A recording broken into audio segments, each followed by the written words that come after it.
Hey guys. Okay. Okay, we're on. We're good. Whew. Every time I jump on a stream, the my phone slows down so much. Okay. Can everybody hear me? I've put my mic up the top now. Okay. That's my phone. Twice the length of a piece of string folded in half. That is a good one. I like that.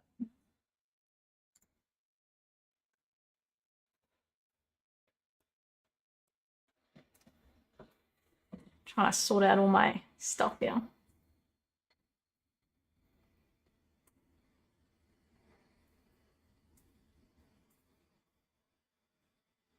Alrighty. Alright, I'm hoping everyone can hear me. Hoping it's not too loud.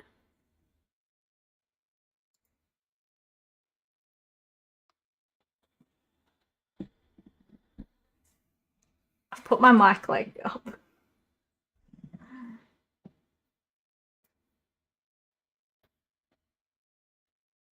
Perfecto.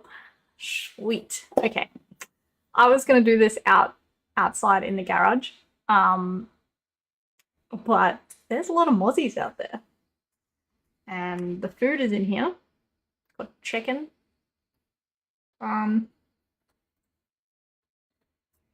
So we're going to have a chat about the new laws.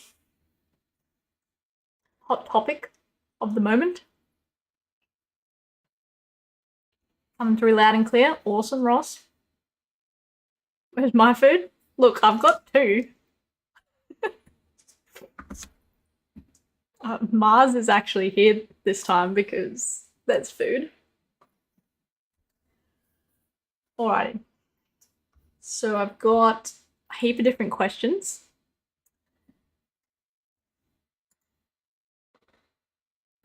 I'm trying to figure out what the delay is for you guys. Because I've got the latency of the stream set to low, but there's an ultra low. So normally, I think there's a fair amount of delay from when I talk to when you guys hear me.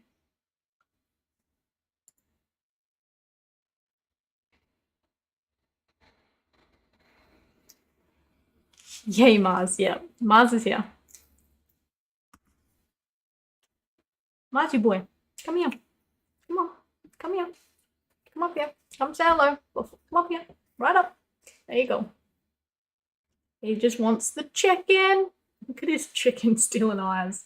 Look at him. I'm gonna steal me some chicken.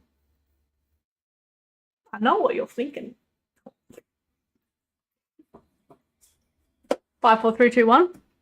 Hi, Danie. Hi, Lewis. How you going? Ooh, okay. I've just put a post up on Instagram, so I'm just gonna like wait a few minutes for everyone to sort of come back, hang out. Shifty as fuck for the chicken, yeah. He gets real sneaky about it. No worries, Dennis. Have a good day at work. Good night at work. Afternoon shift. Yeah, so I put a question box up on Instagram today because I was getting bombarded with questions, and I'm seeing a lot of questions across social media at the moment. And I think live streams and chats like this are going to be good.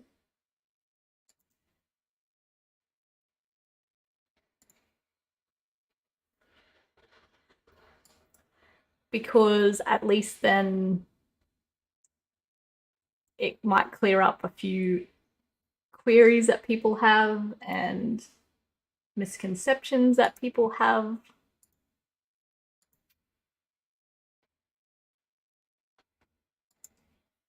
Let me just put this over here.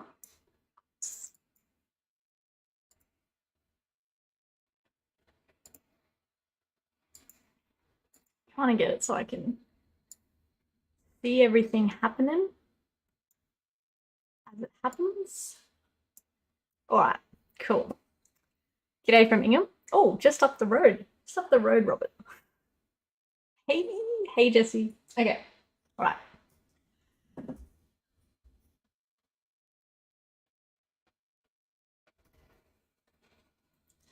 All right, so if you guys have any questions throughout me talking, just ask away. I'm going to try and steer it more towards engineering, vehicle modifications, lift, tires, all of that kind of stuff. But if you want to ask random questions about whatever, go for gold.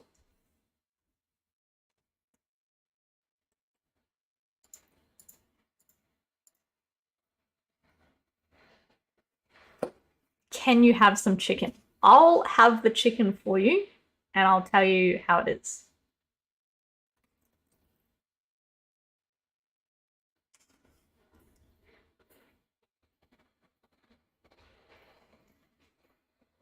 It's good. It's good when you don't choke on it. Oh, man.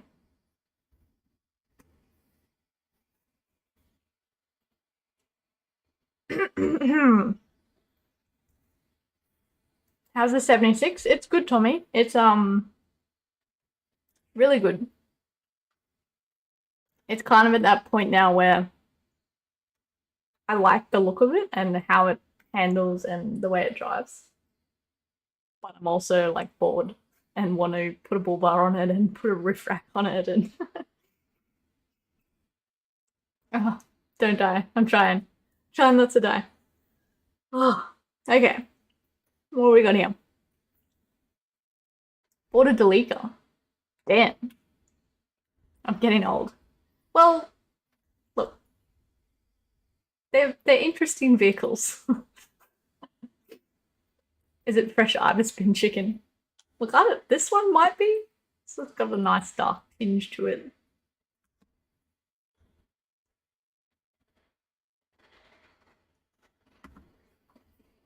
Transport laws should be national. Yes, Doug. This is my frustration, and I feel like a lot of other people's frustrations is I've been defense, used to obviously move around. So, and if you're a defense person who moves every 3 years is like the standard going rate, you're probably going to end up in every state in Australia. And so all your vehicles obviously have to go. So it's a huge issue for anybody that's in a job that involves them moving states, because once you register your car in a new state, you have to go and get it re-engineered according to that state's laws. So it's a huge like stuff around. But also just there's no consistency, and that's where I think all this misinformation comes from, is because what's fine in one state's not in another. So people blatantly see a comment online saying, yeah, I got this engineered and it's all good, but that might be only in that state. And people don't specify their states online. I think I like fully burnt my mouth just then. You know when you burn the top of your mouth and it goes all funny? Not 4-inch related, but how does it feel to be done with final exams? So good, Ash, so good. Except they wait, like, because my exam was right at the start of exam week. I have to wait till the like end of the first week in December till I get my results. So I've just got to wait. So it's good, but stressful. Question in regards to my 76 that I've ordered. Won't have funds to do pre-rego mods, so what will I be able to go up to in lift and tire size post-rego? What state, Trey?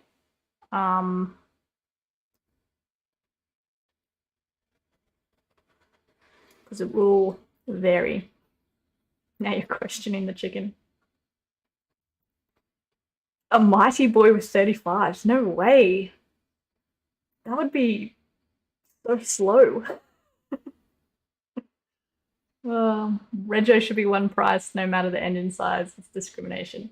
Yeah, it's real weird because in Victoria when I lived there, Rego went off like where you lived in Victoria, like rural, metro.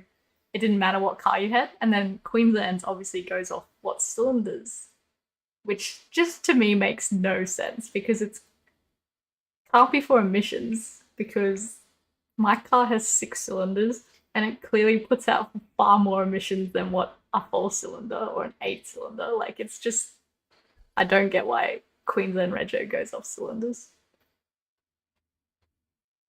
Do a core conversion, 37s all the way. I mean, yeah, you could. Waiting is the worst. It's so bad. Tom, I'm studying mechanical engineering. Well, just a degree in engineering, and then later on I'll aim to major in mechanical.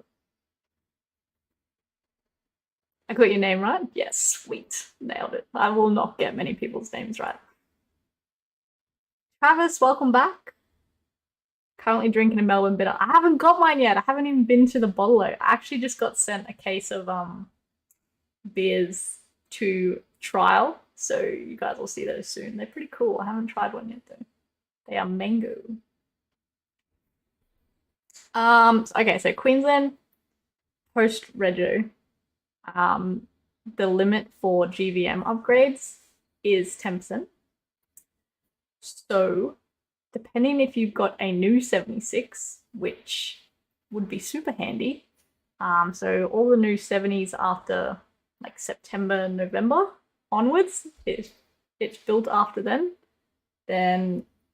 its GVM will be 35, and 10% on top of that is like another 350 kilos, which is way better than the 76s that, like, my 76, our 76 is 3-ton GVM. So 10% on that is stuff all.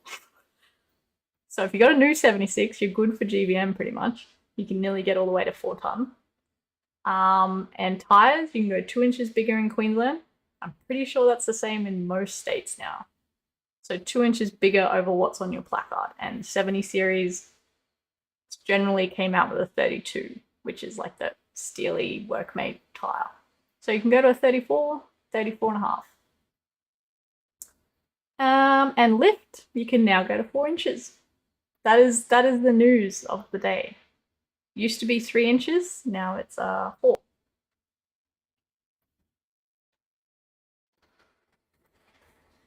Eating pizza, picture went blurry. Oh, is it still going blurry? Might be my internet.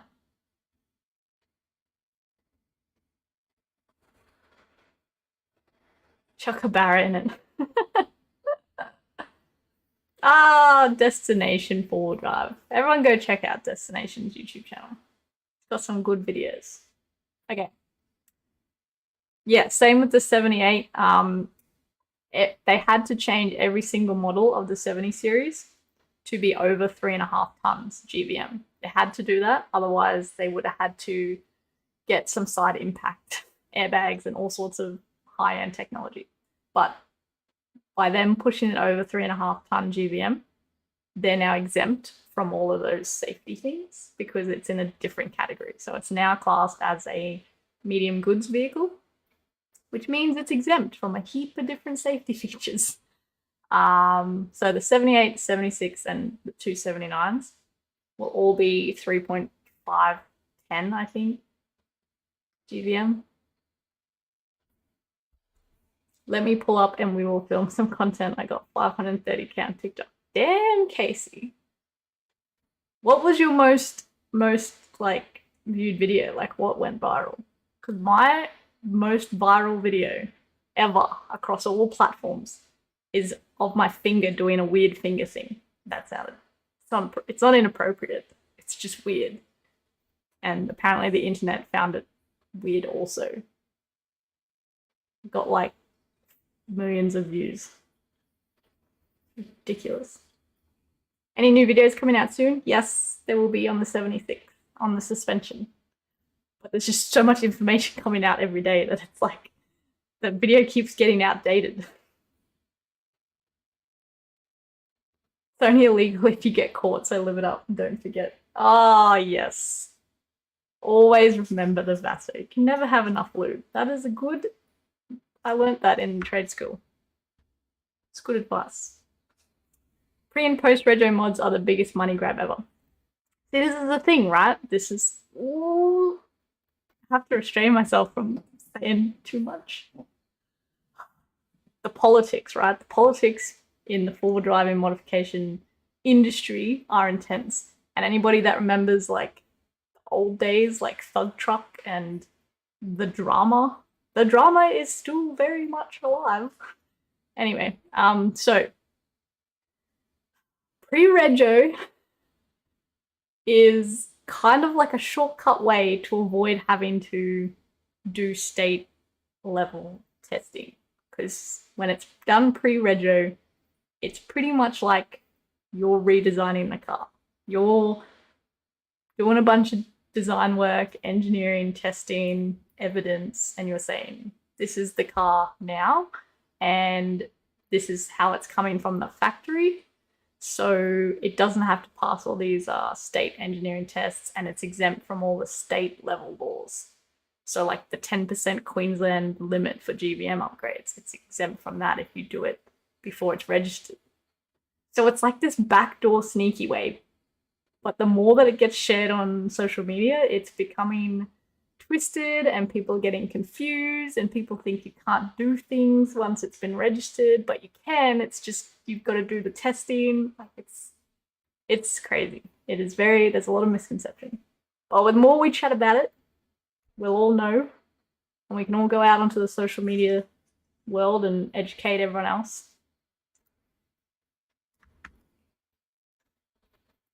Your stickers arrived yesterday? Oh, awesome. And survived being drenched in the rain. Well, they are waterproof, and they're supposed to be dishwasher safe.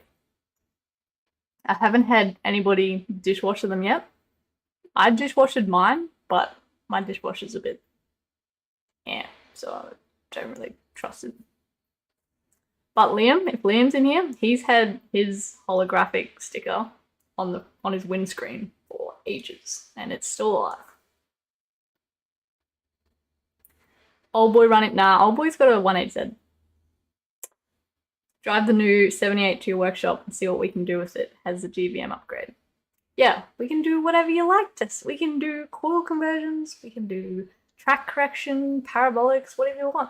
Whatever you want. David, can you explain pre-rego upgrades? I don't know if that explained it, what I said before, but pretty much, yeah, it's a shortcut method to avoiding state level mod codes and things like that. Like Queensland's got mod plates and modification codes and things like that. Other states have application processes where you got to apply to do a modification. It avoids all that, right? Like pre-rego stuff is normally pre-approved under like an SSM.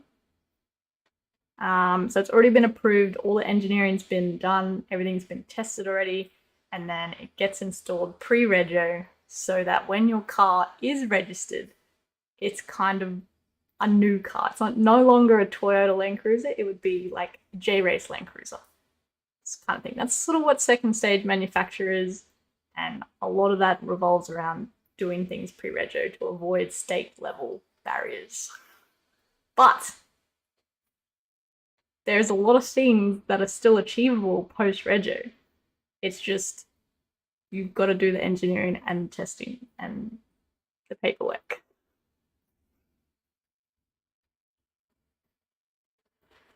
Thought it was to do with bump stop travel. What was to do with bump stop travel? Anthony, is that 4-inch lift and 2 on tyres or 4-inch lift and 1-inch tyres? So people get confused between the tyre things. It's 25mm tyre lift, so 1-inch lift, which is a 2-inch bigger tyre, right? Because when you put a tyre on, it only lifts your car up by 1 inch if the tyre's 2 inches bigger. Does that make sense? Because like 1 inch down the bottom, 1 inch up the top. So if your car come out with 33s, you can go to a 35. There's not a lot of cars that came out with 33s, so there's not a lot of cars that can run 35s. There's no engineering for tyres. You can put tyres on your car. You don't need engineering for them, but you can only go 2 inches bigger than the largest tyre size that your car came out with.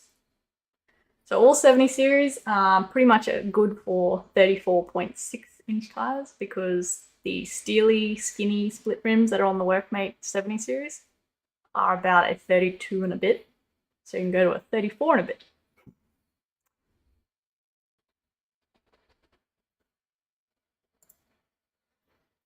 How do you balance study, work, social media, and defense? Defense is good now. I've gone reserves, so I've cut back heap on full-time defense, but I've just replaced it with full-time working at the workshop. But pretty much I don't ever not do social media. Like, I am always on social media. Even like during the day when I'm working, I'll have like scheduled things scheduled out ahead of time so that stuff is always happening. And then I pretty much don't do anything else. It's good that like my hobby kind of plays into social media. If I had an outside hobby, it would. That's why I've kind of started streaming on Twitch for gaming, because I love gaming, and I was like, how can I still talk to people while I do this? I'm not very good at doing one thing. I'm always at least doing 3 things all the time, like eating my dinner and talking about vehicle modifications to all you guys. The water beat it off and just wipe them with a microfiber towel. Oh, that's awesome. Get the shit out of that sticker. Are catch cans required more for the old style inline 6? Look, I don't think catch cans in general are like, you must have them. If you're servicing your car properly and according to how much extra strain and load and kilometers you're putting on it, then you'll be fine. Most cars will just need an intake clean, especially any car with an EGR. But like my car obviously ran for 30 years without a catch can, and the oil just went back in and it was fine. My car would run on oil. It probably doesn't even need fuel. New cars, not great, but they've come a long way. Like the early cars weren't very optimized and they would clog up really quickly because of all of the emissions controls. They've gotten a lot better. So like a factory car these days, I really don't think you should be needing a catch can. And if you are using a catch can, you really need to stay on top of checking the filter so it's not blocked and draining them. And if you're not like prepared to service the catch can properly, then they're probably more harmful. A lot of people forget about them, and that's when you get problems with crankcase pressures and all sorts of fun stuff. WA is pre-rego mods so long as legal. What you mean, KD? I thought, yeah, so I'm not 100% on WA. I thought WA was a very like complicated procedure in the way that you kind of like got to apply to the transport department.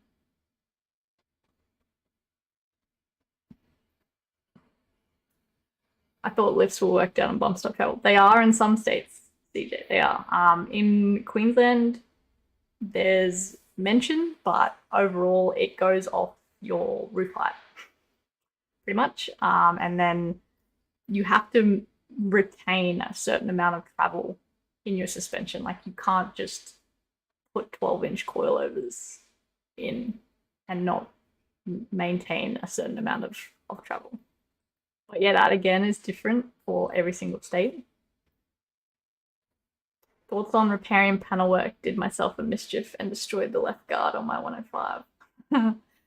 Look, if you can still buy a guard, 100% would recommend that. I do not enjoy bodywork. It's slow and tedious. It's like painting. Like, it's all in the prep, and then if you rush it, it's hours of sanding for you. Choose your own adventure defense works for me. Yeah, it's personal preference for that. But I reckon if you don't have like a family, or at least like not a young family, like kids and stuff going to school, moving around in defense is like the biggest adventure. I am Doug. I am in the 75 series chat. Good times in there. Al, evening. How you going? Have you had a diesel run away on you? Not accidentally. We've purposely made a 60 series, not the Land Cruiser, the motor 60 series run away, just for funds. Seen the post Superior posted before about the lifts and they only apply to pre-ESC vehicles. Is this to do with their kits? Yes, Trey, it is. So, I believe Superior has like a heap of different kits available for like a heap of different cars. And they've already done like all the engineering and testing and paperwork, and it's like pretty much just you got to get a mod plate then. So like you buy the kit, you put the kit in, you get it mod plated, all the paperwork's done. So they wouldn't have done it for ESC vehicles. If they're saying pre-ESC vehicles only, means they haven't done the ESC testing. But it doesn't mean you can't, it's just they haven't done it because it's a big outlay for a business or a company to go and pay for this engineering to be done and then nobody wants it. You know what I mean? So, and the ESC test is quite expensive compared to like 80 series and all the old model cars. They don't have ESC. They don't need expensive tests. So that's why they would have said pre-ESC. But 4-inch applies to every single four-wheel drive vehicle, pretty much. You can get it done. You just have to have it engineered, which is what we do.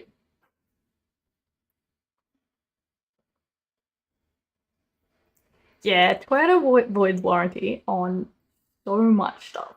And we've had lengthy discussions about this because the stuff that they void warranty on makes no mechanical sense whatsoever. But look, they're the ones that built the car, so they get to say what they'll warranty. Tyres are a joke. In Queensland, 79s are allowed 35s to be mod plated, but patrols aren't, even though their diffs are big and strong. Well, it's a good point, Jaden. Okay, so you can't run a 35 on a 70 series legally. You can run a 34. And then people round up. And it all comes down to what the car came out with. And unfortunately, Nissan decided that they wouldn't bring the patrols out with a bigger tyre. It's a different market. Like the patrols, especially the wagons, were just built for different reasons as opposed to the utes, like the 70 series utes. And it's why the 70 series has always had a split rim skinny tyre, because they were built for different reasons. But that's the only reason that the 70s can run a bigger tyre, because they came out with a bigger tyre. Same reason the new patrols are one of the only cars that can run a 35 legally, because they came out with a 33-inch tyre. So you can run a 35 on a Y62.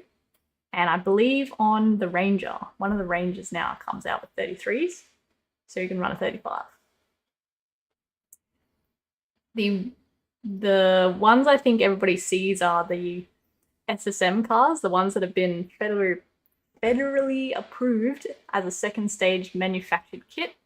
And they run, like big lift, 5-inch, 37s, all that stuff. That's done separately, and it's not like a state level modification. So it's kind of like exempt from all these 2-inch only tyre rules. Can we do GVM upgrades to monocoque chassis? I don't believe you can, because I just read this the other day, because the Falcon, which is a 4-wheel drive, but it doesn't have a ladder chassis. Like it's an integral chassis, the same way the XY Falcons are. And yeah, I don't think it can be GVM upgraded. I don't think a lot of the other modification laws apply either. But I'll have to check that one out, Bowman. Skid Pig, hello. How you going?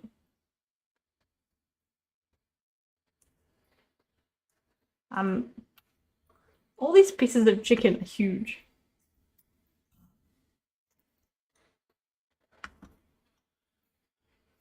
Jeremiah, it has been a while.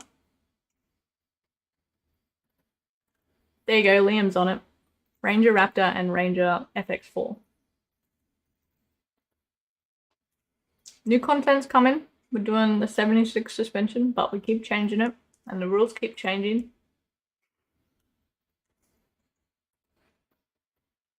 So the new 79s, I don't think are track corrected. They're the same.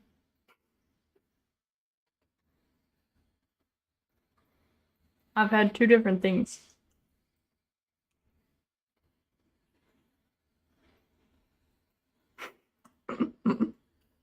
Ah, CJ. That's funny. Okay.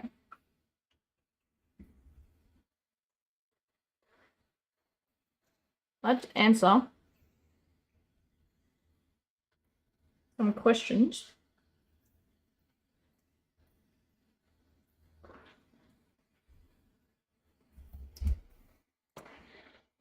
Core swap the front of the 75? Yeah, but then I would just buy a HDJ 79 and it would be cheaper. See, this is the issue. Talked about this because the J-Race coil conversion for the rear obviously fits into the 75.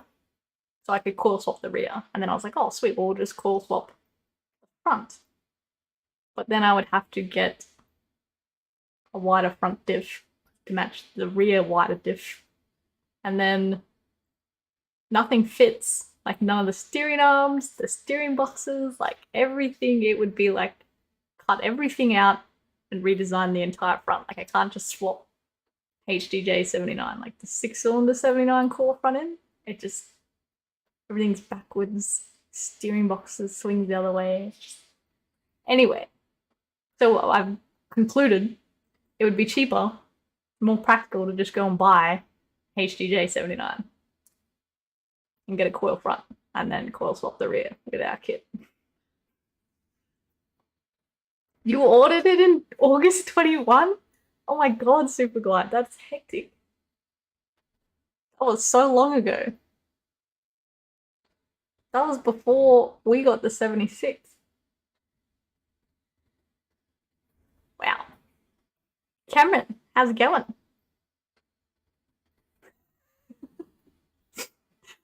We were talking to Charters Towers Trey about like if we can order a 70 series again yet. And they reckon that heaps of people are pulling their orders. And I was like, I wonder if it's because of the ugly ass indicator. It's so bad. And like, there's so many other options available. And I have no idea where they found that indicator. Like, it's not a Toyota part of any of their trucks or bigger vehicles. Like, I don't know where they got it from. Because knowing Toyota, it would have been something they already had in stock. But I can't even find a part number for it. About where they got it from and why somebody in the design team was like, yes, we'll have that ugly piece of garbage. Like, you're pretty much, because the hole for it's going to be so big, you're going to have to get new guards to put the normal Cat 6 indicators on. Because the hole is going to be like that big in your guard. Personal preference, Hilux, Ranger, D-Max, Navara, Final, BT50 if you were to buy one. I appreciate the D-Max and the little issues it has. I like the BT50, but I would probably get a Ranger. I'm definitely not ever getting a Hilux. Ever. I would get a Hilux just to do stuff too, but I wouldn't want it or have any interest in it. I thought the Navara, like the D23 when they came out, was a really underrated car, and I don't know why more people didn't get them, because it has a really cool rear end. That with a little bit of work can go really well, but just didn't see too much of them. Lockie, the parabolic springs are going splendidly. I already had really lightweight springs, so like the change in comfort for me wasn't huge. It's still noticeable, but if you had like a 12-pack, 500 kilo normal multi-leaf, and you went to a parabolic, you would notice a massive difference. Yeah, I've seen lots of people putting different springs into a 75, but you can just buy good springs now. Like that was kind of a trend maybe like 7 years ago because there wasn't a lot of people making leaf springs, but there is, and there's a lot of awesome parabolics available now, so I would go with that. FJ55 would be hard to find, David. Yeah, that is really sad, Superglide. I'm very, very sad for you. You've had a lot of time to plan though. Kieran, hello! How you going? How do you like my stream room? Yours is much better. But we're working on it. I love that we're bringing the live vibes to the 4Drive community. I really liked the lives that everyone used to do. Who used to do them? One of the big 4Drive pages. Frankie? I can't remember the name of the page, but he used to run lives all the time on Instagram. And they were really good. It felt like a little community again. Need more of that.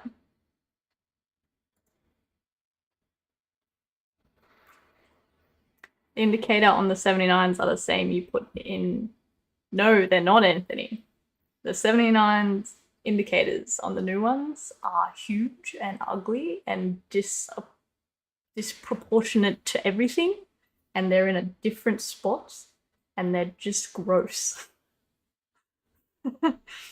So the Cat 6 indicator that is on all of the Chevs and every other GVM upgrade and has been used for the last 4 years is beautiful and small and clear and beautiful and lovely, and it's nice.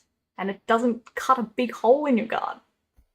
And it's the same category. It's just a Cat 6 indicator. Or Cat 5. Cat 5, Cat 6. I'm not sure which one the new Toyota has, but yes, it has to have that for the GVM upgrade. However, they didn't have to have that style. They could have had a much better one. Found the biggest one they could on the market and slapped it on. I know, like I was like, this is off a truck. This has got to be off a truck. I can't find what truck it's off of. Ford girl at heart? Yeah, I is. What did your take on Bajar design spotties? I looked at them a long time ago because I really like how they look. Like there's nothing else like them on the market. But I haven't actually seen a set working in real life yet, so can't really say too much. But yeah, they are expensive. 8-speed box and Navara are absolutely shit for towing. I just think all of the dual cab, like 4-cylinder utes, that they're just all terrible for towing. All of them. They're just not. Should not be towing with a 4-cylinder. It's just in my head, I'm old school, and that to me is not right. Cheers, Kieran. FT or 1HDT in the 75. Look, there's originally going to be an FT, but I don't like electronics, so I kind of want to go the 1HD FT. Or just put a manual in the, like, get rid of the electronic injection in the FT. One or the other. Probably whatever, like, is available on Marketplace at the time. Have you upgate power for the 76 by chip? No, Tommy, but it's so slow. I said this on the last stream, how it's like, when we got it, obviously I drive a 75, so like it felt like a speed demon. And then we put the tires on it, and we only added, I think, 200 kilos of weight, like in the suspension work and the tires and the rims. So we put the rear drawers in, so it's probably like 300, 350 kilos added now. There's not a lot of weight on it, but the tires, it's so slow.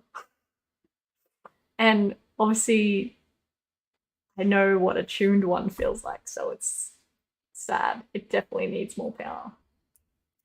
But I don't know when that'll be happening because we're not sure who going to yet. Any thoughts on the Cummins 2.8? I don't know. I don't know enough about them. I've heard good and bad, but I haven't personally worked on them. Old FJ Electric. That's pretty cool.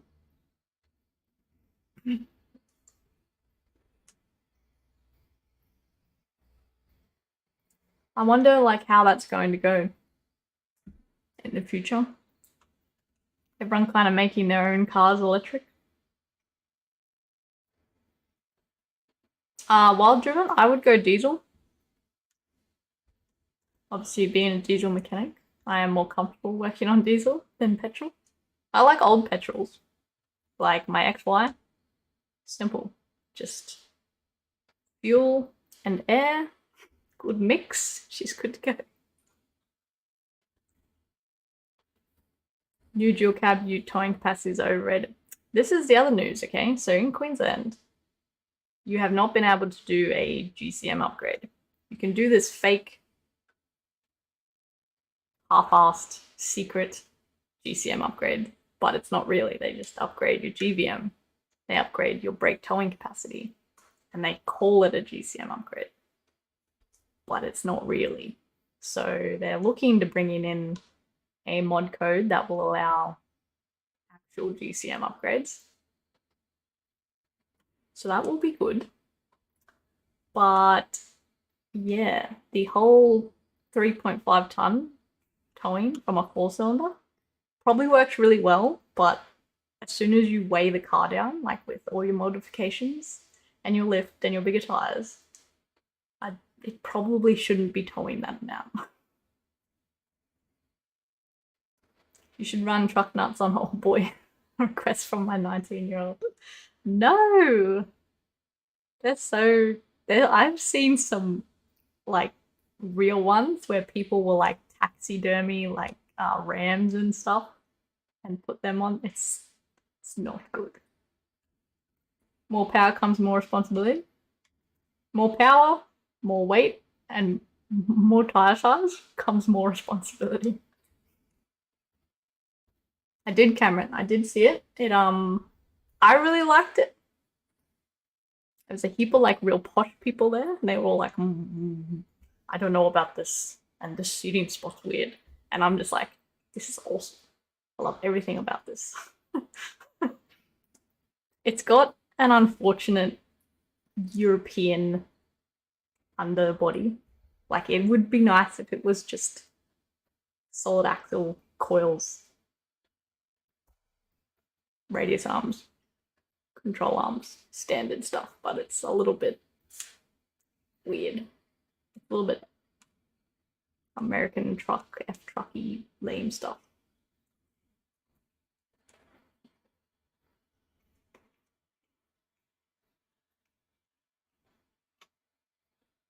Someone else said that, Liam, about the razors. But they're such a good tire because they wear so good and they handle all the testing so good. Thank you, Ancient. Been very busy doing a lot of background stuff, so haven't been able to do as much as I would have liked, but that's okay. No worries, David. Have a lovely night. Thank you for stopping by. So the 4-inch lift rule, suspension only. What about those who have portal axles? Okay, so yeah, 4-inch is suspension only. The hard limit in Queensland is still 150 mil. So you can have 4-inch suspension, 1-inch body, and 1-inch tire. That gives you your 6 inches. Or you can have 3-inch suspension, 2-inch body, 1-inch tire, 6 inches overall. So that is the rule. It is available for every single 4-wheel drive. Just needs to be engineered and do the appropriate testing. Portal axles are a different story because they are a kit that got approved separately. So whatever comes with the portals when you get it installed, whatever parts were there, that's kind of what you've got to stick with for that still to apply, for that portal still to be legal. That's for the Marks portals. I don't know about other portals on the market. But there's absolutely nothing in any of the Queensland modifications in regards to portals. So it's kind of a bit of an odd area if you were to go and just put your own portals in. But eventually it would go off your roof height. So if your roof height increased over 6 inches, no good. Modern diesel's dead because of emissions. This is weird though, because like there's a heap of factories around still, pumping out massive amounts of emissions, way worse than vehicles. But the modern diesels have more emission systems, so they have more controls in place to limit emissions, and they have to meet higher standards than what the old 30-year-old four-wheel drives had to. Which is not good for your engine, but it's really good for the environment. Scary how many people take out their DPFs. Yeah, well, like, I don't know. Like, we worked on a lot of cars, a lot of four-wheel drives, a lot of trucks who have very similar emissions, huge problems with them, right? Because when something doesn't get driven enough or it gets driven little short trips, it doesn't give the DPF time to do a burn.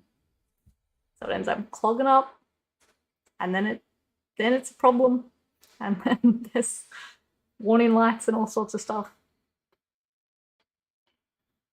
But there's a lot bigger issues in the world than DPFs. Like, think of all the old cars on the road putting emissions out that they don't have DPFs. So I don't know, it's hard.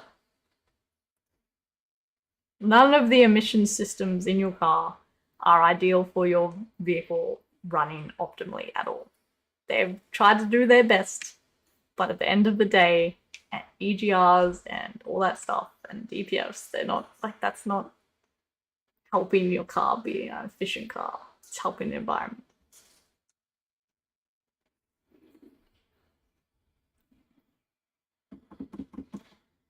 Everyone was really concerned about the pedal placement and the footrest. Very concerned. I'm short, so it didn't bother me. No worries, Travis.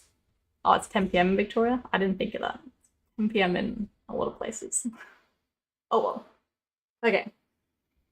Done some dyno testing in a video for a local shop here with my car. Stock tyre 35. I'm going to try to do a video on the differences. That would be cool, Liam. That would be so handy just to have a dyno. What do you think about portal axles in hardcore rigs? Is it worth it, or is it way too hard on components? No, like, I don't know. Like, the Unimogs obviously run portals as well, and their defense uses them. And when they're built to a high standard, there's a lot of overseas portals that are not as good.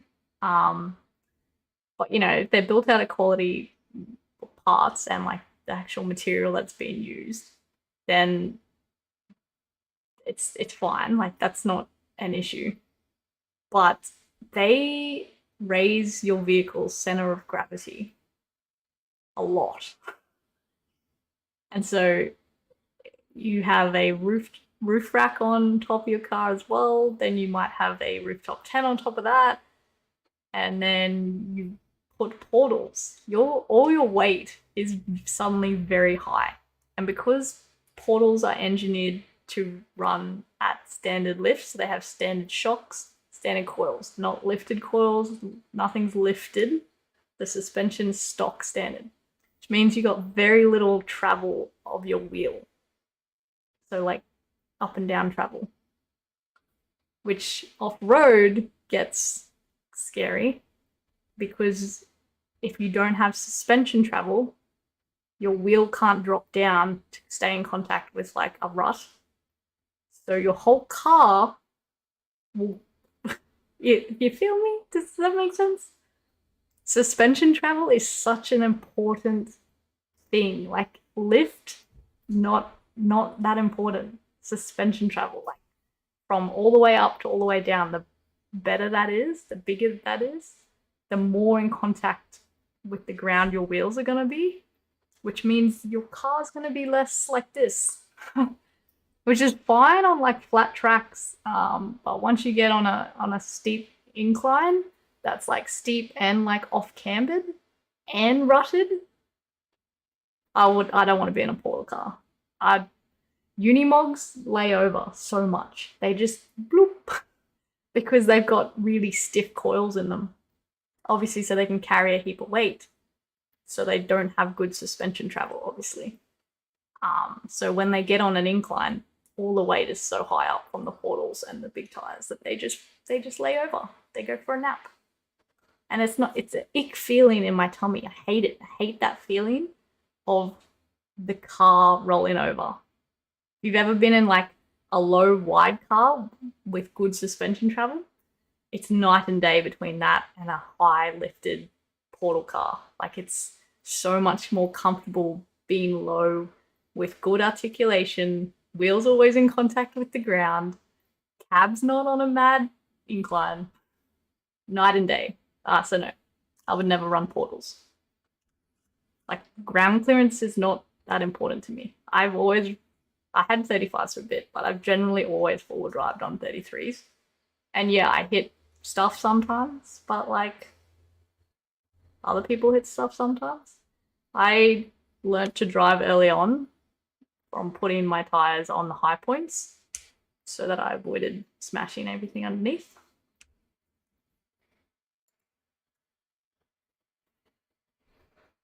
Thoughts on Turbo Gemini streetcars and SAS conversions? Turbo Gemini streetcars, that's very specific.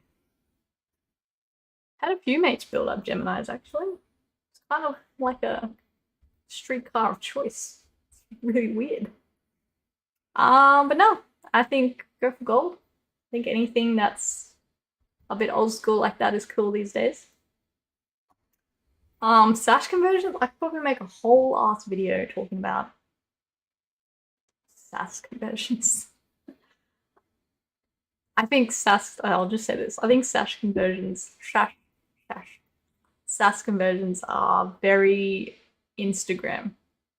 Yeah, I think if Instagram and social media didn't exist, there probably wouldn't be that many people doing SAS conversions as there is. Because they don't make your car drive better majority of the time. They don't make it handle better.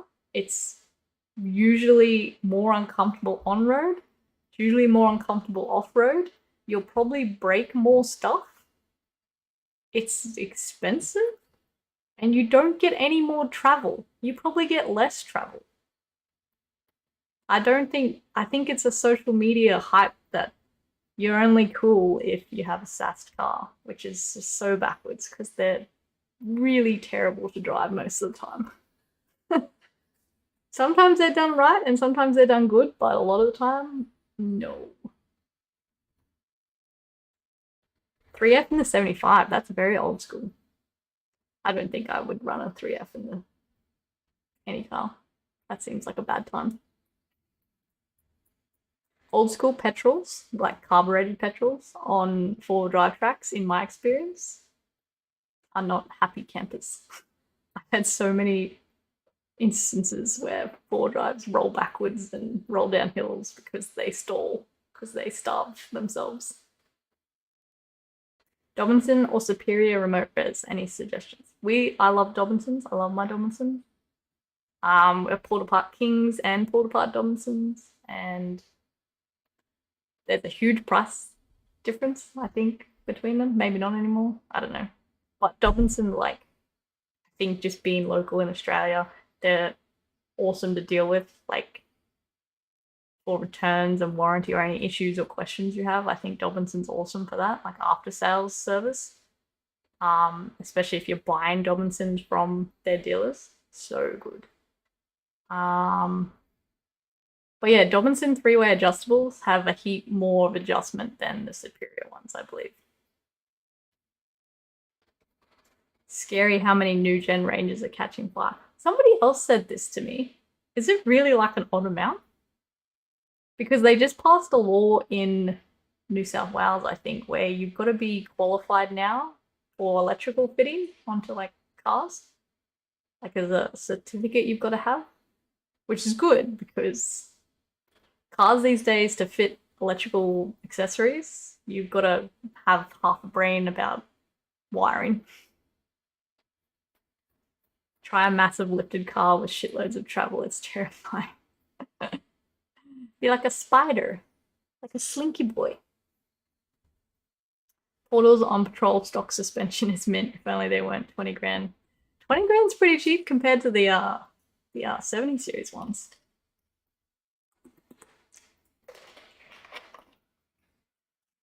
Got a TD wagon just painted hot pink. Interesting. With a white roof and put turbo G200 bottom end. Damn, Primos. That's 330 pound up its guts. I will be intrigued to see how that goes and if it survives. It's considering portal axles after destroying a diff lock. Thought that it could help with the clearance, but you have some good points about the center of gravity.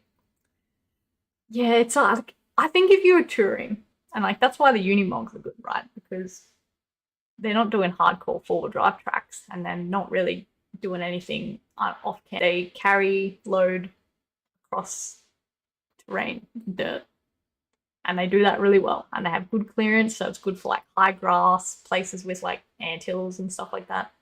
They're good for that. It's a good amount of clearance.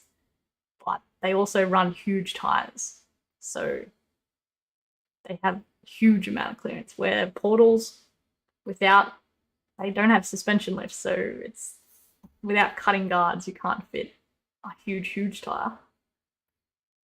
But yeah, their portals have their place, and there's a lot of people that love them. I've seen a lot of broken axles in portals, which are custom, so they're hard to find parts for. Danie, GVM upgrade on Isuzu MUX worth it? Oh, I don't know what the factory GVM is for them. Is it the same as the D-Max? Probably not, actually. Being a wagon, be a different category. Let me look it up. We'll look it up right now. Let's suss this out. This is important because wagons and SUVs generally have like a lower GVM. It's why the 76 has a terrible GVM and the 78, like the Troopy and the Utes, have a higher GVM than the wagon, because the wagons are typically made for passenger carrying and not for goods carrying. So all your patrols, 80 series, 105s, all terrible GVMs because they're not made to carry load. So when you start putting weight on them, people find that they're over GVM quickly. Oh, 2.8 on the MUX. That is not very high. That's not very high at all. So in Queensland, you could go 10% on that. So that's another 280 kilos. Puts you over the 3-ton mark. But what's the tear weight? Curb weight of 2100. That's still a decent amount. That's like a good 600-700 kilos. Family of 6 with a 2-ton caravan. Oh, okay, that's not good then. Are you watching my live? Get out of here. Literally in the other room. Anyone has any questions about engineering, you can ask J-Race. He is right there. So yeah, if you're going over 3-ton on that, look, probably GVM upgraded, but it's probably on the max point of what it can handle. So, it's an interesting choice of car for towing a caravan though.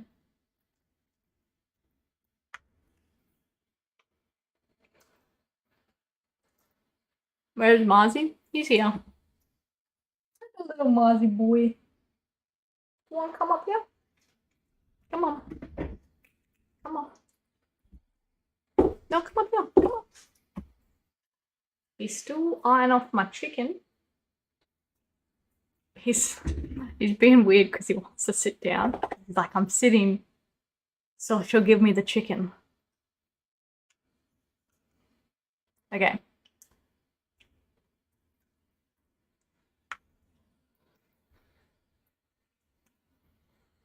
Yeah, that is true, Alan. That's why they had that little cool collab for the 86 and the BRZ.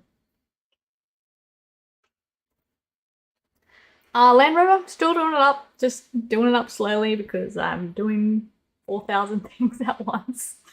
So it's still here, still going ahead. The 60 series, we still gonna make a manifold for it because the factory one's cracked and they do not make 12HT manifolds anymore.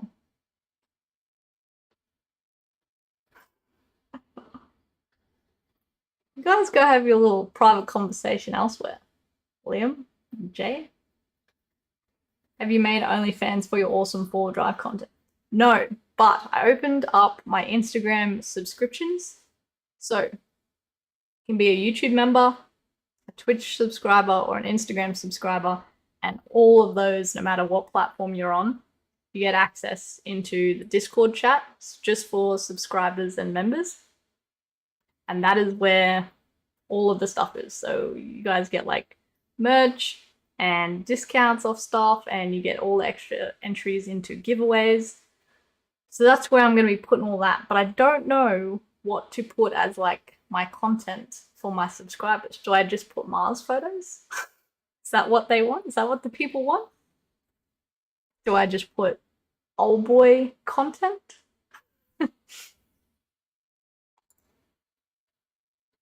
How long have you got left up north? I am here permanently, not going anywhere. Staying. I do not want to leave Queensland.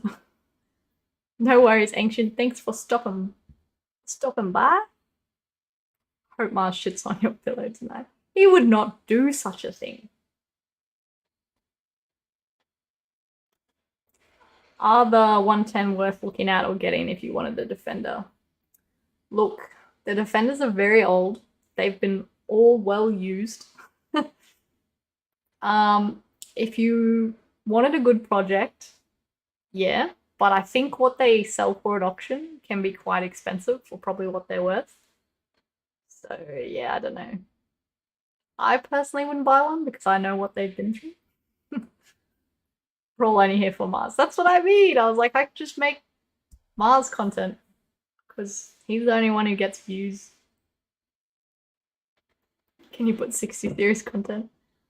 It's so hard because there's so much variation to the people that follow me. Like there's a solid amount of people who are like dead set, I'm only here for your dog and nobody else.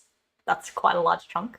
And then there's people who are like, we just want to see car stuff and car mods. And then there's people like, no, we just want to see your feet and weird shit. And then there's like gamers, like gaming people. Like there's too much variation in the people that follow me. So I have no idea what to put as my subscriber content. I don't mind the AC in winter when the AC works because I can put it on 18 or 16 degrees, put my jumper on. We've been to Proving Ground. No, I haven't actually. Oh, wait, maybe I have. No, I don't think so. Can't remember the one that we went to.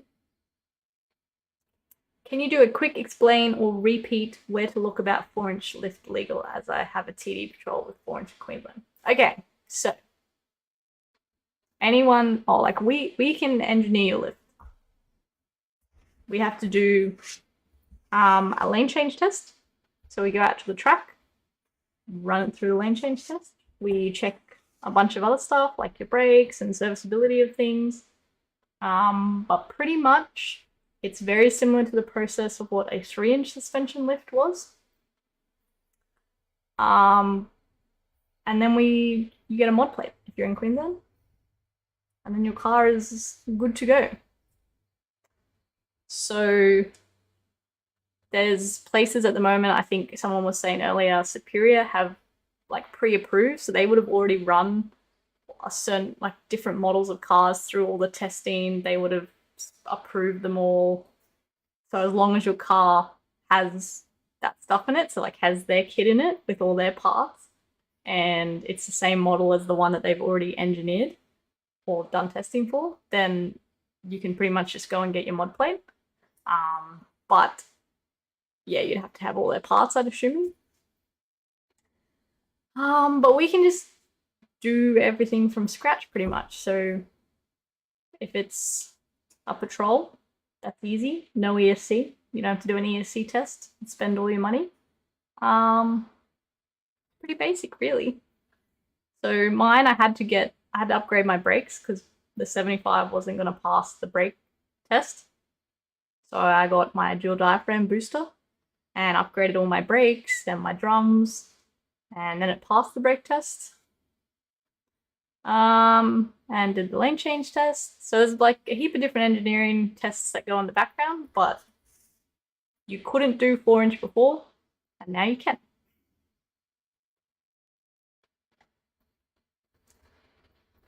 Pulling middle row seats out of 200 with airbags, do you have to delete the airbag with capacitor? Can you just leave the airbag ladder?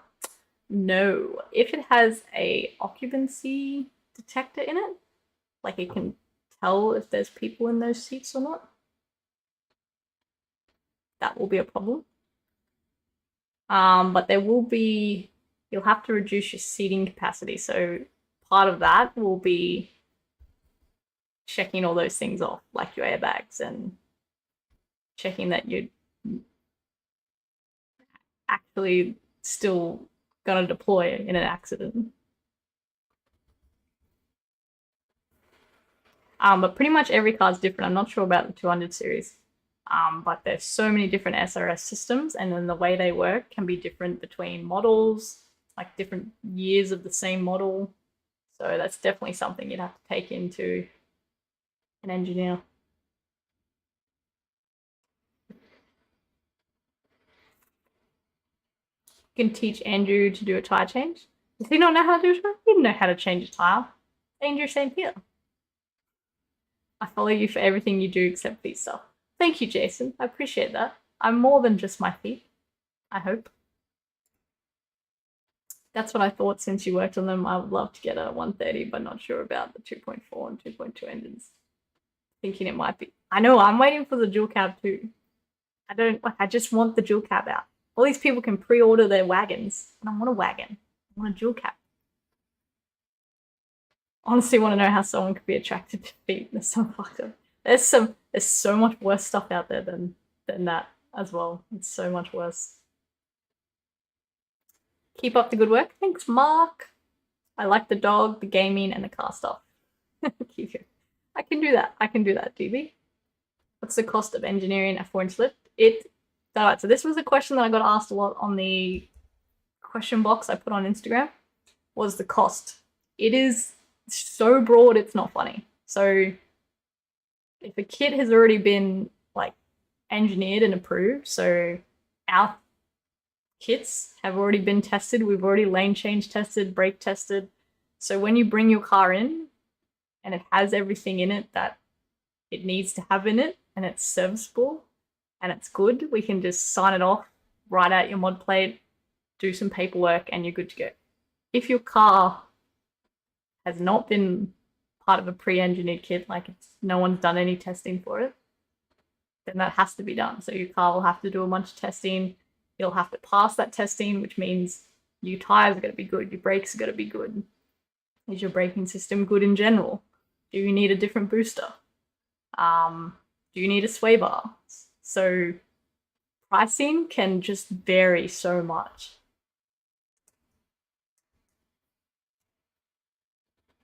Any work as an apprentice boiler at J-Race? Possibly. I think if you go on the J-Race page, there's still a post up for looking for work. Might have to scroll back a bit. Sure, there was a post, but doesn't hurt to always send resume in, and we keep them on file. I do have a mod plate for my left, it just doesn't explain 4-inch. Yeah, so what we find, a lot of cars come in, they've got mod plates, so people think their cars are engineered and mod plated, but the mod plate will be for like a fuel tank. Nothing to do with their lift. Or they'll have half the code and not the correct code, or not the design, or it's just we've never really seen a correctly done mod plate. It's just a lot of dodgy ones, same as dodgy roadworthies. So yeah, just because your car has a mod plate and it's got a heap of codes on there doesn't necessarily mean they're the right ones and doesn't mean it was done correctly. A lot of people have actually lost their licenses or their certifying abilities in Queensland because they've been doing the dodgy for people.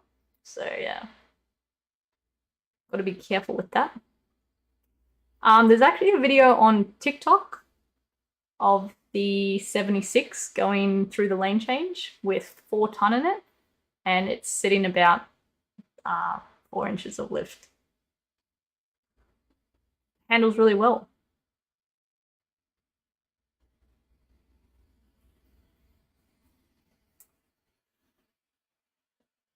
Yeah, so it'll go off measurements. So if you measure your like roof height or your hub to guard and compare it to what your factory car was, that's how you get what lift is in. Like your roof height's obviously going to include your tires, but your hub to guard and bump stop clearance and all that, you can figure out sort of what lift is in it. The best state for 4-drive enthusiasts, New South Wales. New South Wales, they have the same like codes of practice that the rest of the country does, but then their state level engineering pretty much says you can do whatever you want as long as you're comfortable signing off on it. So if you're an engineer or a certifier in New South Wales, you've got a guide, which is what Queensland goes by. You've got the same guide, but you can choose to ignore it and do additional testing or do something else to make yourself feel confident that that vehicle is safe. You have that power as a certifier in New South Wales. A lot of certifiers won't. They will just go off what the code of practice says and the standards, because it's risky to sway from that, because if something were to happen, it'd come back to them and be like, why did you sign this off? Where's your evidence that it's safe? But you can. In Queensland, you can't. It's like, you must follow this. This is the law. Don't do anything outside of this. In New South Wales, it's like, yeah, you can do this, or you can do whatever you feel like, as long as you think it's good, as long as you sign your name to it. That's a broad overview of what that is, but anyway. Every type of army vehicle has to go through proving ground. Yeah. That's not, I think that'd be all army stuff. Air Force, very different. Toyota said design us a new 4x4. What would it be? Look, I don't have a problem with the 70 series. I just think they like could have made it coil. They could have had a coil option, at least. They could have made the track match the front. Could have done so many things, and it would be great, because it's such a great blank canvas, the 70 series.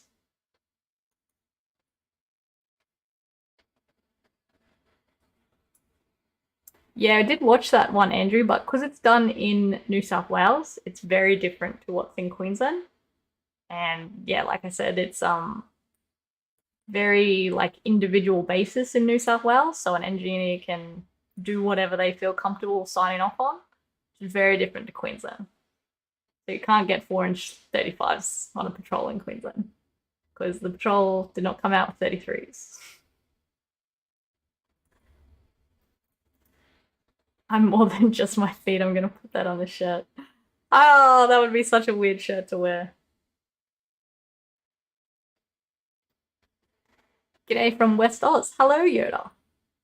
Had a lot of people from Western Australia ring up today. Ari Mars, WC Fields, look him up. Funny man. Said never compete against children and animals. I feel like I've heard that name before. Dodgy roadworthies for the win. So many dodgy roadworthies. So many.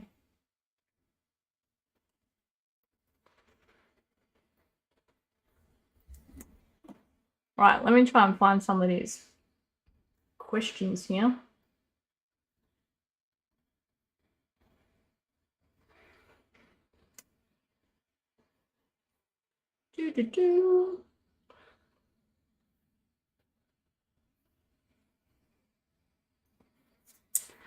Does have LS10 code on it. Oh, okay, so LS10 is for your high lift.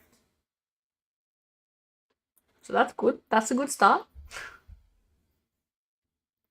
So that is the code for up to 150 mil of overall lift.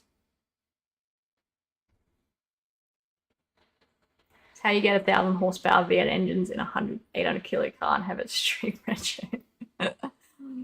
The street car scene is so hectic. It's hectic. I love it. Can you mod plate your own vehicles, or do you guys have to source your mod plate on your own vehicles? No, my vehicle was mod plated externally by another engineer. Does J-Race engineer cars as well, or just mainly four drives? Nope. Cars, so there's just light vehicle and heavy vehicle codes. There's light vehicle mod codes that cover all your light vehicles, everything under 4.5 ton, and then heavy vehicle, everything over 4.5 ton. So you can pretty much do it all.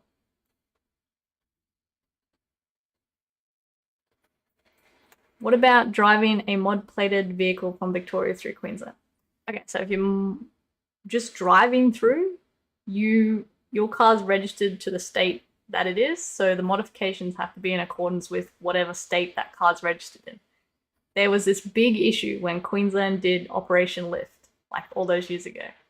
They were booking a heap of people from outside states, and that ended up going through court, and all the fines got cancelled. Like, Queensland stuffed up. And I think New South Wales had issues as well, but no, you can't be booked under a different state's laws. If you live in that state, you legally have to change your registration anyway, so then you would have to abide by the state that you're in modification laws. Just throw a 70 series Ute cab onto 80 series. This is a very common thing, and I don't know why people want to put 70 series onto 80. 80 series chassis are not good. They're very old. And like I said earlier, 80 series, 105s, GUs, all wagons have really poor GVMs because they're not made to carry load. So putting a vehicle that's made to carry load, like a 75, onto an 80 series chassis, you legally have to downgrade the GVM to the 80 series chassis, which is a huge loss. Like, I don't know why you would do that. And it's just cheaper to get custom upgraded diffs, fancy boys that carry load and have 300M axles. Like, that's an upgrade to me. That's something I would save money for. Saving money to put my car on a chassis that's shit? Why would I do that? Land Cruisers could be wider? Yeah, I'd agree with that. I'd like a wider one, definitely. Gotta love America. My Ram 2500 is lifted 5-inch on 37, so no one cares. America's so hectic. And people in America are always like, oh, we wish you had your cars, and you guys have all the cool cars, and we don't have them. And you're all driving around on these lifted ass 4-wheel drives with huge tires. No, Luke, there is not. Tyres is such a huge thing because they affect every single part of the car. And like a huge one at the moment is when you put a larger tyre size on, it changes your wheel speed, and all new cars obviously have your wheel speed sensors, and those wheel speed sensors talk to everything. So the new 70 series has the autonomous braking, so if it detects something in front of you, it will assist you braking or brake for you. That gets information from the wheels about how fast you're going. So if you put bigger tires on, your car is getting incorrect information about how fast you're going, and all those systems can get thrown out and not work, and it's just a huge hazard, right? So there's no good evidence to support increasing the tire size limit because it's bad in every way. Like, it affects your braking, your handling, your steering, all your safety systems. It's huge. So nothing at the moment. I think people have in their head they need this bigger tire size, but it's just such a huge strain on a motor.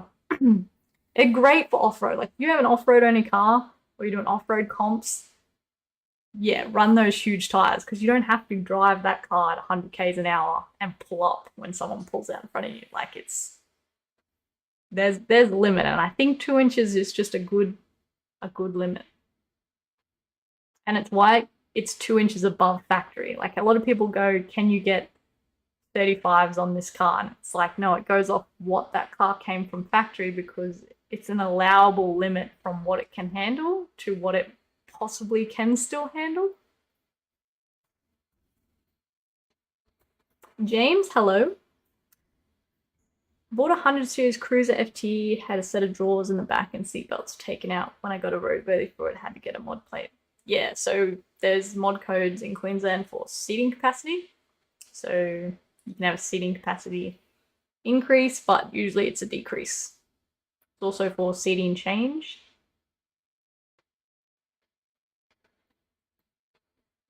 Can an engineer engineer their own car? Yes, you can, same as a mechanic can mechanic on their own car. As like a profession like that, you have a degree of responsibility, right? So like you take responsibility for everything you do when you start doing jobs at that standard and that degree. Same as like a doctor, like you have a responsibility to duty of care, do the right thing.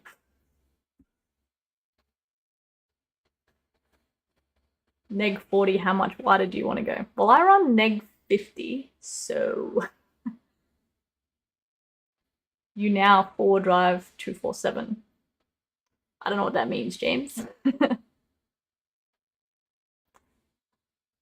My wheel speed sensors are calibrated for the 37s. Is your speedo calibrated for the 37s or your wheel speed sensors? Thoughts on Jeeps? I like Jeeps. Jeeps are like the OG of 4 drives, and gotta respect the OGs. Everyone copied the Jeep. Even Toyota. Bought one for $1,000 and keeps up with mates. That is a bargain.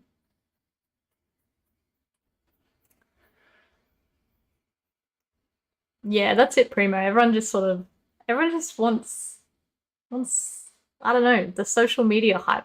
That's why I think if social media didn't exist, half of these people wouldn't be doing the mods they're doing. Because you ask people like, oh, why are you doing a sat swap? Like, are you having dramas off-road? Like, is the IFS not working for you? And no one ever has an answer for it. Because they all just doing it for social media. You now, Sean and Graham. No, I'm Danie. How do we define huge tires now? Proportionate. The proportionate size. Like 33s on a Jimny would be huge. Can't see the point paying over 100k for a Land Cruiser and going bush or that lovely gloss paint. Yeah, no, it's a bit like the 76 obviously is like, don't want to take it and scratch it. And then we went 4-driving and I scratched it. I've only ever, in 12 years of running neg 45 and over, done one set of wheel bearings. And that was my bad because I left them loose. But in saying that, I was driving to Kungala, driving south. We were going to the beach. And I didn't have brakes. And I thought I'd lost brakes. I thought I was leaking brake fluid or something. So I pulled over. Nah, everything was fine. What had happened is my wheel bearing on my front had collapsed. So my rotor was like doing these ones. So like had brakes but didn't have brakes because the caliper was pushing it. That's how bad the bearing had collapsed. I then proceeded to 4-drive to the camp spot along the beach. It was high tide by the time we got there, so I had to drive down into the ocean, like waves, over my bonnet, drive back out. We camped. Then on the way out, someone was towing this big fiberglass half cab boat. They broke their freewheeling hubs, didn't have four-wheel drive. I had to tow the half cab boat back down into the ocean, back out, all the way back to Townsville, like 2 hours back on the highway. And like it was fine. Like my spindle was stuffed. Had to get a new spindle, put new bearings in it. That was the only bearing issue I've ever had. That's just because I left them loose. I left that side must have been loose. Yeah, so your speedo can be calibrated, Jake, but your wheel speed will be incorrect. Depending on how the system's set up, but generally the speedo correction happens in the dash.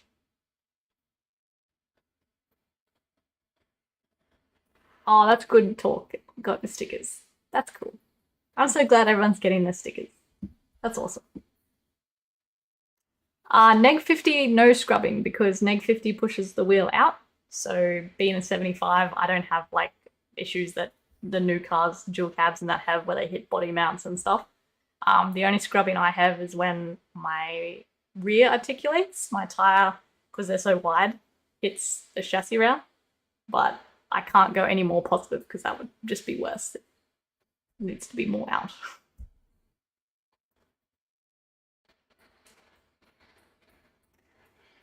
This is way better than Beers in the Shed. Danie talks about topics that people actually want to hear about. Oh, cheers, Dylan. I wish that people would tell me what they want to hear about, though. You guys always go real quiet, and then I just got to assume what you want to talk about.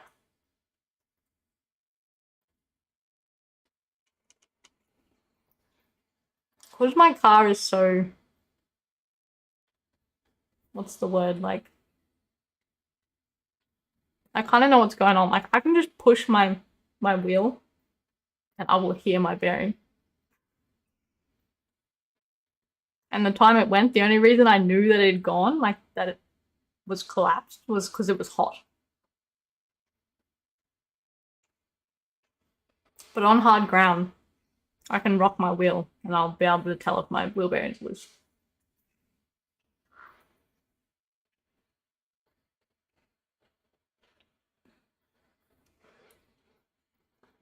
But usually every time I service the car, so I service every 5,000 Ks, and I would just check them then, like on the hoist, just check them, sorted. Thank you, Rusty. That is really good to hear. I like doing these chats. I think it's good. We all get to have a little open conversation. We have a patrol in at work which did that. Needs a new rotor, hub, freewheeling hub, and everything. Yeah, no, it's crazy, hey? I was just surprised that my car literally just drove home. I've never had anything break, touch wood, that I haven't been able to get home from. Speedo calibrated, all systems working, traction control, ESP. But please try. Oh, Jake, don't think I'm throwing shade. It's just there's two different systems. So a lot of cars get their speedo calibrated, and the speedo is calibrated, but the actual wheel speed sensor. So you have your tone ring on the back of your hub, and if you don't physically change the ABS tone ring, you can only read the one speed. It's heaps of different systems out there. But yeah, no shade, just ask it, man.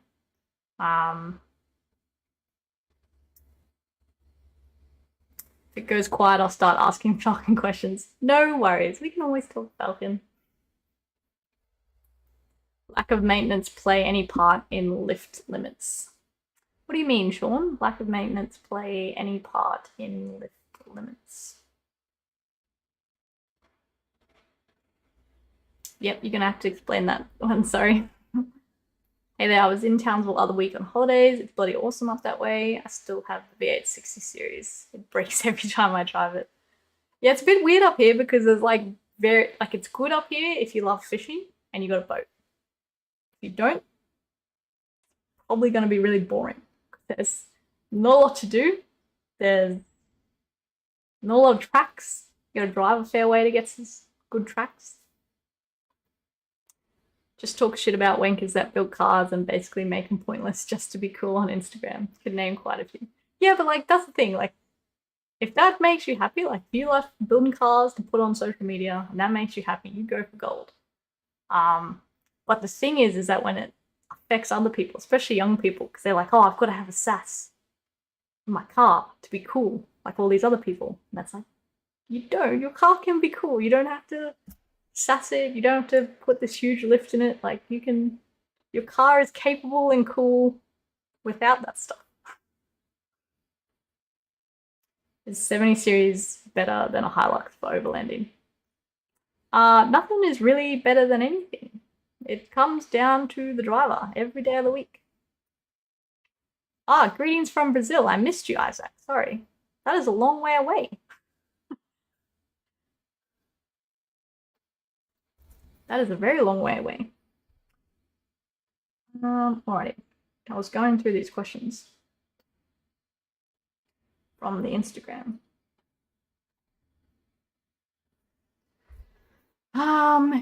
You do many HBMC? No.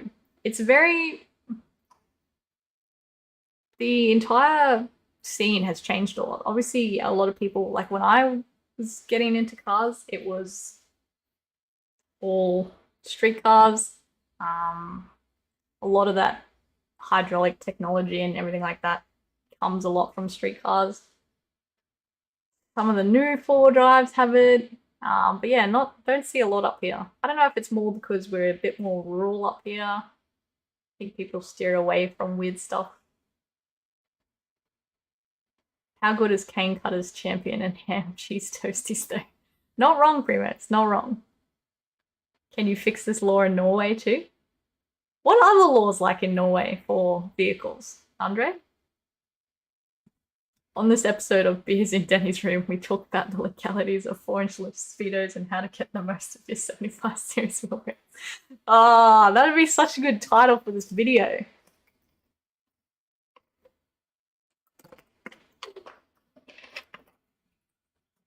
Thank you, Mitch. I'm doing lovely. I hear you, Danie, but assure you have everything sorted engineering-wise for the 37. Yeah, that's cool. So it's just, this I think is a common misconception. So, and I think it becomes worse because of how different each state's laws are. But in Queensland, the biggest tyre size you can legally run on a car is 2 inches bigger than factory. I don't think any cars yet are coming out with 35s. Maybe there is, but I don't know. But in New South Wales, you can get anything approved as long as that engineer is signing off on it. So that the engineer or certified takes the hit in New South Wales for engineering, but in Queensland, it's a hard limit, 2 inches bigger than what's on factory. There was a heap of misconception about people thinking, oh, if you put a diff in from another car, you can take that tyre size over. But they've cleared that up. Department of Transport in Queensland said, no, that is not a thing. You cannot do that. So we're stuck at 2 inches of tyre. So it doesn't matter. You can do all the engineering in the world in Queensland and prove your ABS still works and prove your airbags still deploy and do all the engineering, but hard limit, can't engineer a bigger tyre than 2 inches over your factory one. Which is a shame because other states, they get away with it. They can do these things. Queensland, unfortunately, no. Which I think is like, it's a good thing. We were talking about before how like 2 inches bigger than what your car came out with is good for a road car that's got to drive on the road at 100 k's an hour and be able to pull up. It's 2 inches is, I wouldn't want to go much bigger. Off-road only car? Yep, send it. 40s. I remember when 4x4s weren't complicated. I said this today to someone, CJ, how in the future, like very soon in the future, there won't be many mechanics suspension shops, right? It'll be every suspension shop is going to need an engineer. Like they're going to have to employ like someone with an engineering degree in order to do all this engineering because all these new cars have safety features. It's like my car. I just have to test that the brakes work. new cars, you got to test that the airbags still deploy, that the radar system picks up a pedestrian, that, you know, your car handles, and that it's not gonna skid randomly. There's just so much more engineering now to put a lift in a car. It's crazy.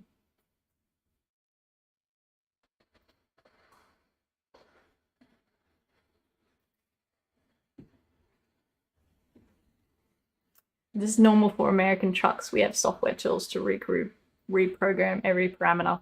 Yeah, same here. Like, that's what I mean. Like, it's so annoying because we've got all this technology, all this capabilities to prove something is good, and they shut you down. It's a shame, but Mark, how is the parabolic springs going? They're going good. I'm very happy with them. Will not be changing them. I just bought parabolic springs from Terrain Tamer for the 60 series, which will be a lot comfier because the ones in it are very sad. The possibility the rig's owner lacks to maintain. Oh, Sean, I'm struggling with your comments. I'm sorry. Possibility the rig's owner lacks to maintain. Someone can help me. Someone can help me out with that one. Not kidding. If you want to do dumb shit on cars and drive fast, cool shit, go to USA. Queensland is the proper nanny state. Hence the reason for dodgy roadways and engineering. Yeah, but like that's the thing. So like, there's no limit on what you can do to an off-road only car. Like you can just get your little trailer and build the coolest off-road car. There's no limits, right? Like you can have a roll cage, you can have 40-inch tires sticking outside the guard. You don't have to worry about mud flaps or washer fluid. Like, I don't know why more people don't spend their money just building a cool off-road car. Everyone has in their mind that they want a good on-road car to travel and take their family in, but then they want this massive monster car off-road, and it just, the two don't work.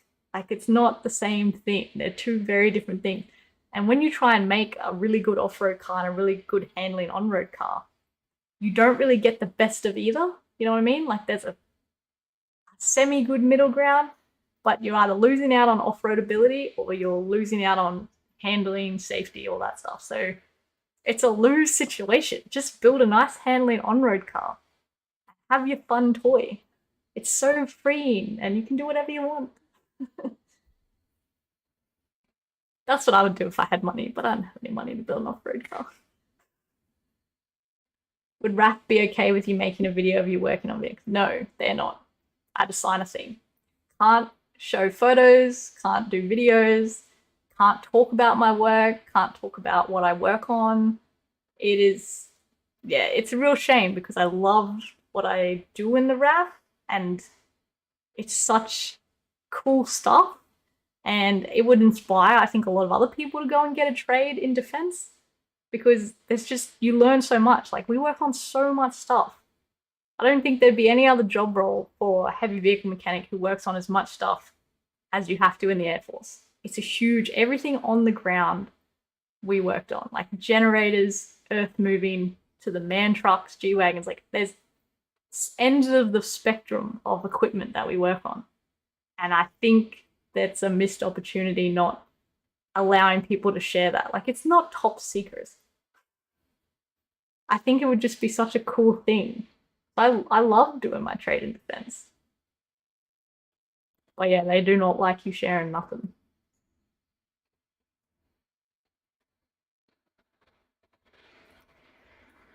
New Hiluxes should be called not so high but more luxe. They are very fancy, but all the new cars are very fancy. In my Jeep came with 30-inch tires as an option, and I put a 32.8 tire on. Look, if you measure it, Paul, if you measure, because this is all Department of Transport or police are going to do. They will physically measure your tire.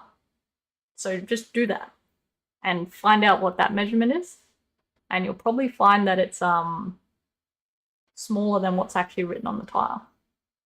And obviously it gets smaller as you wear your tires down, but yeah, a lot of tires we find from brand new are nowhere near what they say they are. Just notice old boy in the background. Yeah, that is the blanket. Yes, it can be bought. I don't know how do I share this? There's a way to share this.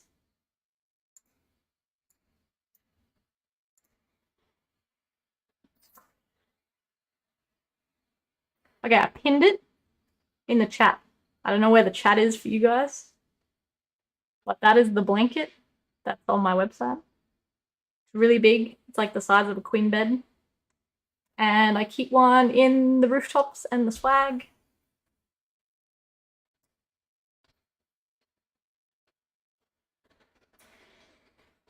With the price of 79 compared to a Ram Silverado being so close, do you think it's silly buying a 79? I don't think so, depending on what you're doing. If you're towing and not like off-roading, yeah, get the Rams or the Silverado, but at the same time, I really don't like how they do the conversions, and I've never seen one not have issues. They all have issues.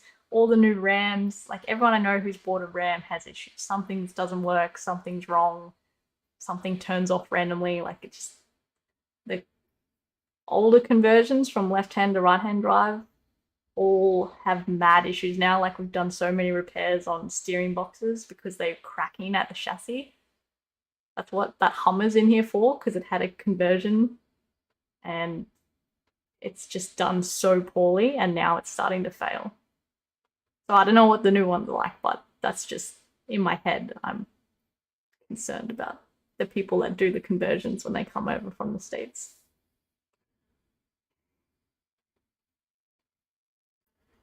But the 70 series, like I know people think they're expensive, but brand new they're not. Like if you just buy a stock standard Workmate, they're like 70 grand.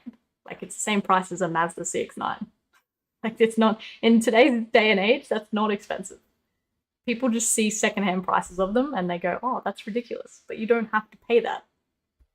I mean, you probably do now because they've closed the books, but they'll open back up again. Just be patient. Might be wrong, but I'm pretty sure Superior have pre-rego 5-inch lift and 37s. Yeah, so we were talking about this earlier, Tom, but pre-rego, different story. If you do modifications, not even a modification, anything pre-rego is like an approved SSM kit usually. So it's a second stage manufacturer, which means they have done a bunch of work and paperwork and approvals and engineering and testing, and they've done a heap of stuff to say this is a whole new car. It's no longer a Toyota Land Cruiser. It's a Superior Land Cruiser. That's what that is.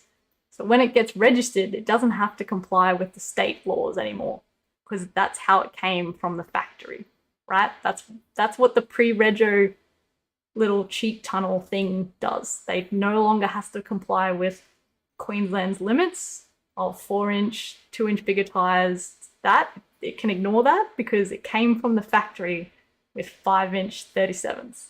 That's what second stage meant. Like, you know, does that make sense? It's hard to explain and people get it confused all the time, but doing stuff like that is a way to avoid having to do state level modification stuff. Like you don't, it doesn't apply. Same as like you can't put LED headlights in your car, but heaps of cars come factory with LED headlights. So that's fine. They're allowed to have it. Does that make sense? So when you do stuff pre-rego under an SSM, you're pretty much redesigning a whole new car. And that's how it comes from the factory. That's probably the easiest way to explain it. It's a lot more complicated. So that's why there's a heap of kits like that are, you know, 5-inch 37s, and it confuses people because they think, oh, I can get 37s engineered on a 70 series now, but you can't. That's a Superior Land Cruiser now, on a Toyota Land Cruiser. So you still can't put 37s on your Land Cruiser. The laws here are really strict, no more than 35s, no metal fronts or backs. No, like no bull bars? That's harsh. Not too much lift, not too much options. But isn't it really lovely in Norway, Andre? Like, I've heard it's really lovely there.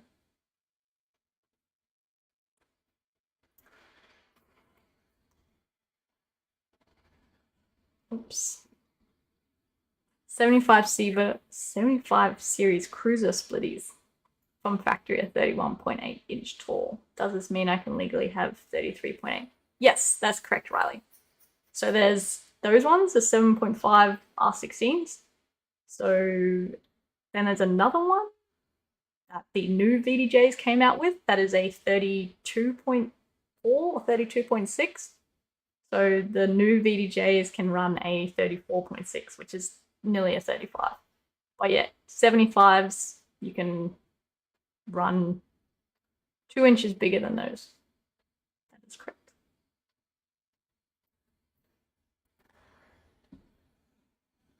Rap sounds really cool. It is really cool, Steve. It is cool. We do so much cool stuff, and no one gets to see it. Rolling diamond have been done a few times and taken the transport to court and won a few times, as they say with streetcars. 205 and a 245, same rolling diamond. Yeah, and it's a shame, Primo, because a lot of, unfortunately, it would be great if Department of Transport and Queensland Police did their training together, because a lot of the times Department of Transport knows what's going on, but Queensland Police don't know always, and they'll book you purely for what your tyre says on the sidewall. But that's fine, that's their job. But it is kind of a bummer sometimes. I wish everyone could just go to the same training, like people, manufacturers, shops, police, Department of Transport, we all go and learn the same set of rules. Wouldn't have all this drama. Love my big Ram. It's built out as a touring rig with hard shell rooftop tent, 270-degree awning. Will tackle almost any trail, but I flat tow my 1980 Toyota pickup on 40s behind it. That is cool, Jake. That is cool. The Ram 1500 is an awful car. Yeah, I wouldn't own one, but a lot of people do, but I just would not. Done my trade as a recovery. Oh, Recce Mech, Anthony. Very cool. Done 7 years, love being in defense every day. Yeah, it's just so good to do a trade. Like, you get paid such a good amount of money to just go and learn some stuff. It's cool. Ram is dodgy. Quality, they're Fiat anyway. Yeah. I think it'll get better, the American trucks in Australia, but at the moment, it is not ideal. Okay, here we go, Sean. We're going again. Does the possibility that the rig's owner will lack to maintain brakes, bearings, etc. figure into engineering lift limits, and do you all have bump height limits? Oh, okay, I'm with you now. I'm with you now. Sorry that took so long, Sean. It doesn't, but when you're providing like a kit or a pre-engineered something to somebody, obviously comes with a set warranty and things like that. So all of that servicing schedule, and if what you're installing affects the servicing schedule, then it needs to be disclosed and discussed, because obviously the customer or the owner needs to know that. But not so much their lack to maintain, because that falls back, I guess, on the owner driver of the vehicle, but how what you're installing or what you're engineering affects it. So in terms of bigger tires and things, is obviously going to affect your entire driveline. So that all needs to be taken into consideration. It's going to affect your braking, everything like that. And that all gets factored in. But servicing, that falls back on the owner. Does anyone still go wheeling at Mount Stewart? They closed a lot of it off. So they've closed Mount Louisa, a lot of Mount Stewart now, and they closed off out west, like past Harvey's Range. It's all been taken over by defense now, which is a shame. There's still little parts you can get to. It's not very interesting forward driving. Good views though.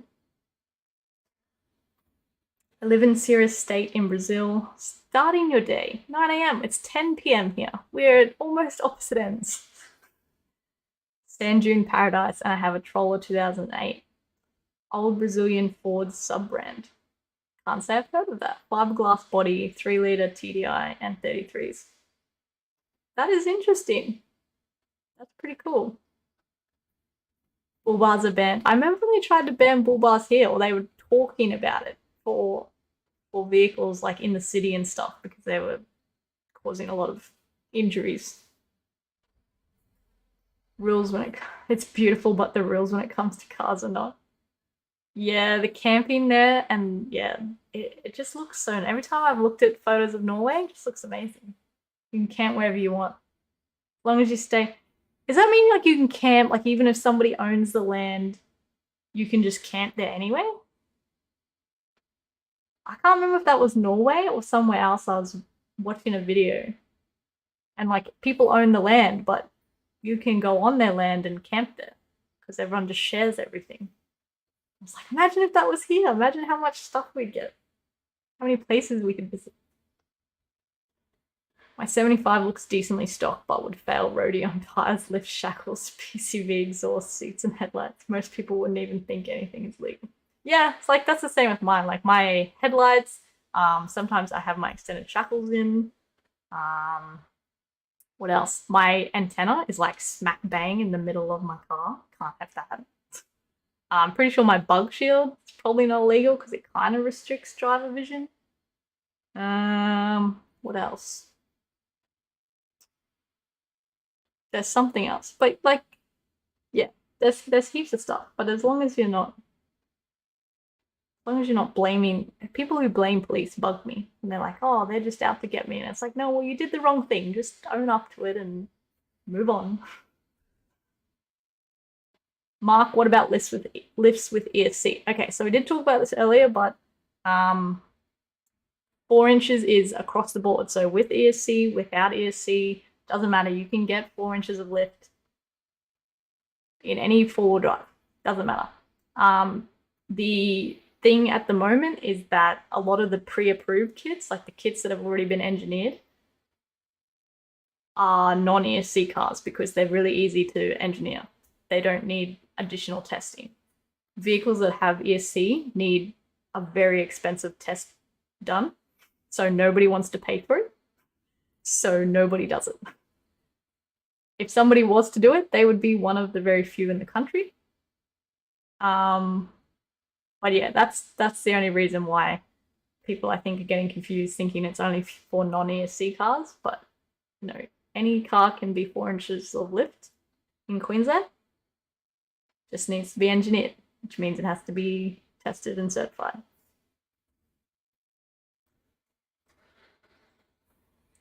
It's good now ARB and Ford have teamed up, so now we are. Yeah, I wish more people did that, Anthony. Like more aftermarket places teamed up with the manufacturers and they communicated, because there would just be such an easier flow of like parts coming out for cars that were well suited and fit well and worked well.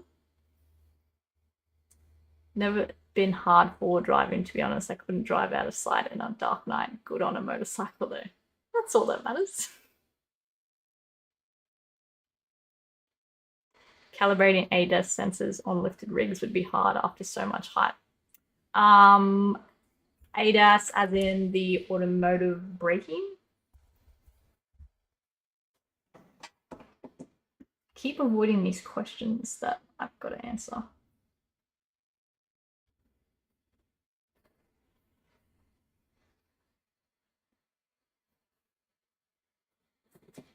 So yeah, the new 70s from November onwards have the autonomous braking. So they will brake when they sense something in front, which I think is very similar to the ADAS that you're speaking about, Sean.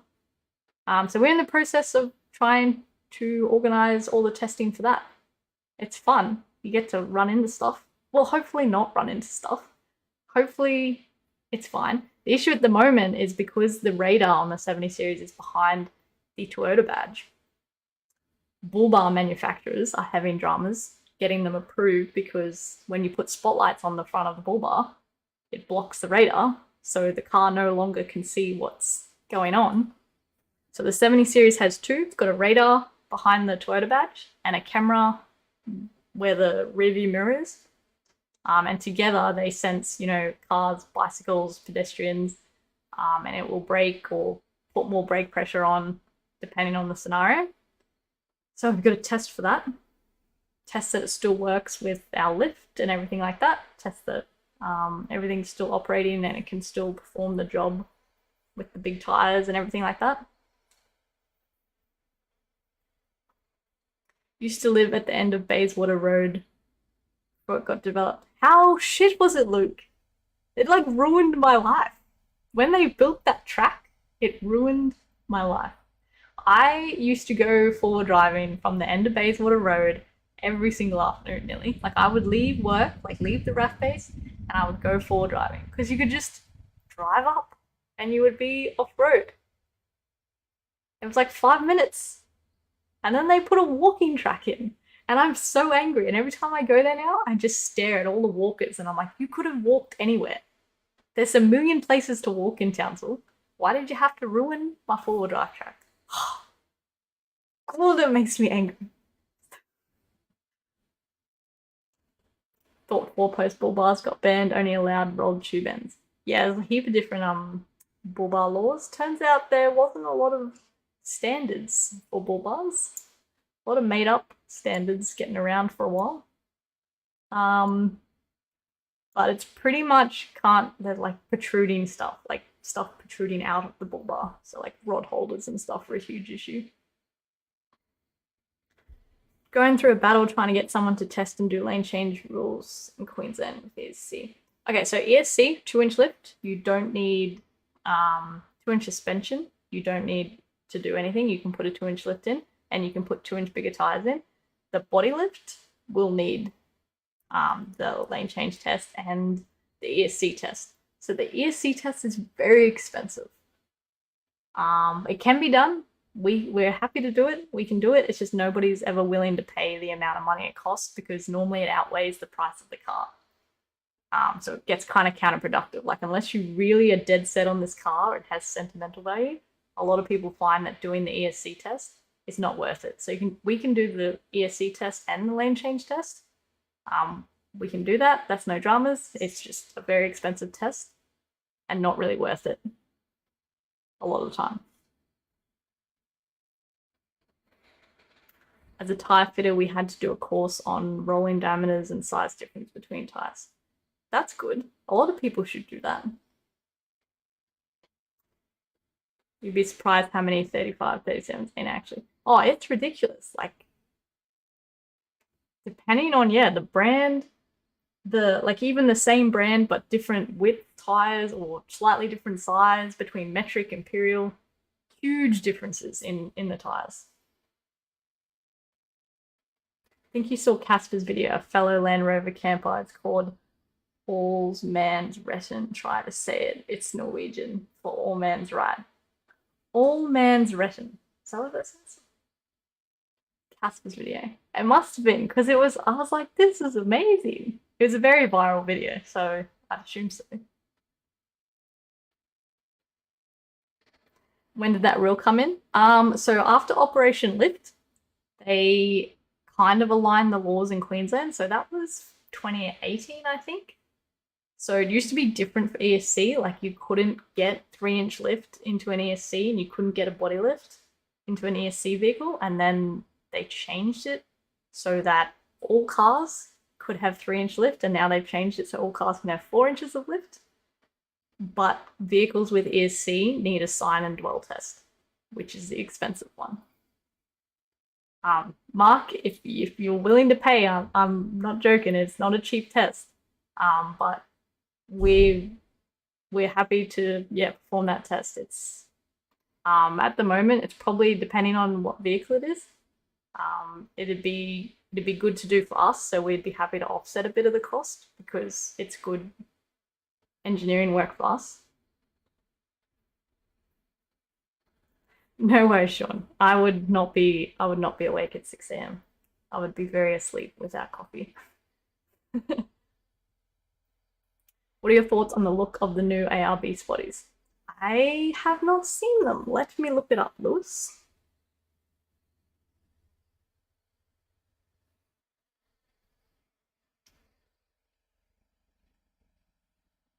What are they called?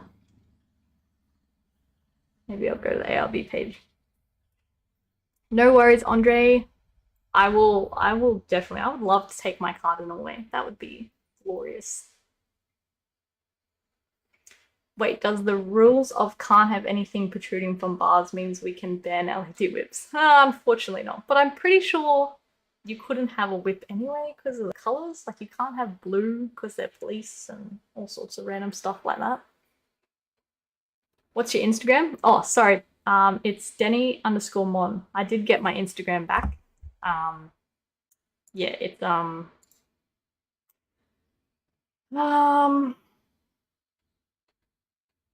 think I can Insta? Is that gonna work? Probably not gonna work. Did I make it Instagram? I'm just making stuff up now. I swear I put them, I linked them. Maybe I didn't link them.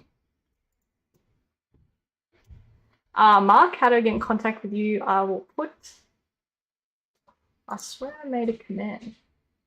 Oh, I did make a command. Why does it not work? Do these like links work? Like, can you click that link? Oh, I can click that link. Anyway, that's the link for the Instagram. Jump onto the J-Race Industries page, Mark. They have a website with an email on there. Email through, say Mark somewhere in the email. I'll know who it is. Hey Philip, how's it going? Friend had a Ranger that started doing weird braking shit. Turned out it was dead bird near some stupid sensor. Oh, see, that's the thing. Like, there's so much stuff that can go wrong now with new cars. So many sensors. Thanks for shooting the shit with me about USA versus Oz. Hope you get to take a trip here someday so you can roll down the highways with us on 40s. I would be so small. My little 33s. Oh dear. I can click the link. Okay, good, cool. I don't know why the chat commands aren't working. I did set them up. I don't know. Anyway. I can't find these new ARB spotlights you're talking about. Way out west, hello. Alright, let me go back to my questions box here. Let me figure it out.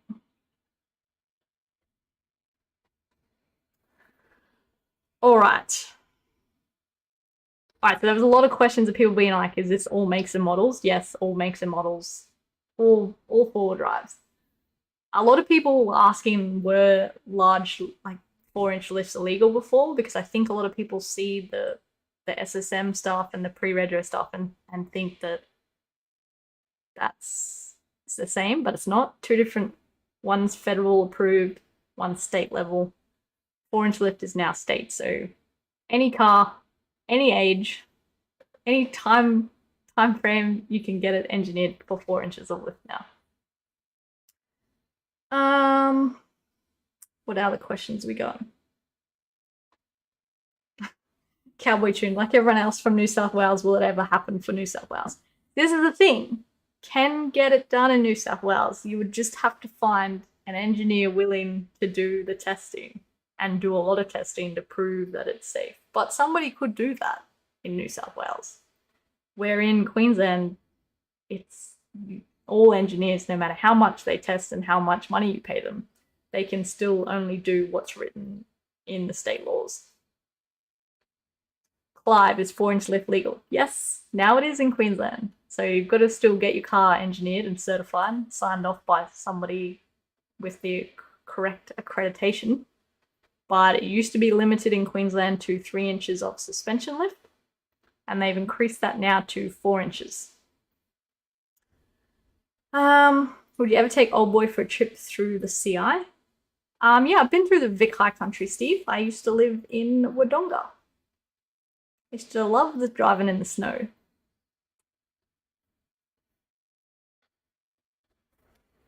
We have bumper height limits here and the legal tyre size is 44. That's so crazy. That's so high. Might have to go for a drive north to visit you. Little drive from Lithgow. That is a little drive. But I don't know. I did Sydney to Townsville. If you're gonna drive this way, go inland. Do not go on the Bruce Highway. It's a bad time. Somebody asked HDJ coil conversion included. Yeah, coils, leaf, doesn't matter what suspension types. A lot of people asking cost, but we did talk about that before, how it could be $1,000, it could be $40,000. It's very broad. A lot of people ask, like, if they've got a four-wheel drive and it's already like has 4-inch lift in it, can you get it engineered? Yes, you just have to, like, for us, in our case, you'd bring the vehicle in, we'd inspect it. We've done enough now that we have a fair idea, like, for all the common ones, like what you need, like my car and most older cars that came out with single boosters, brake boosters. They don't pass the brake test.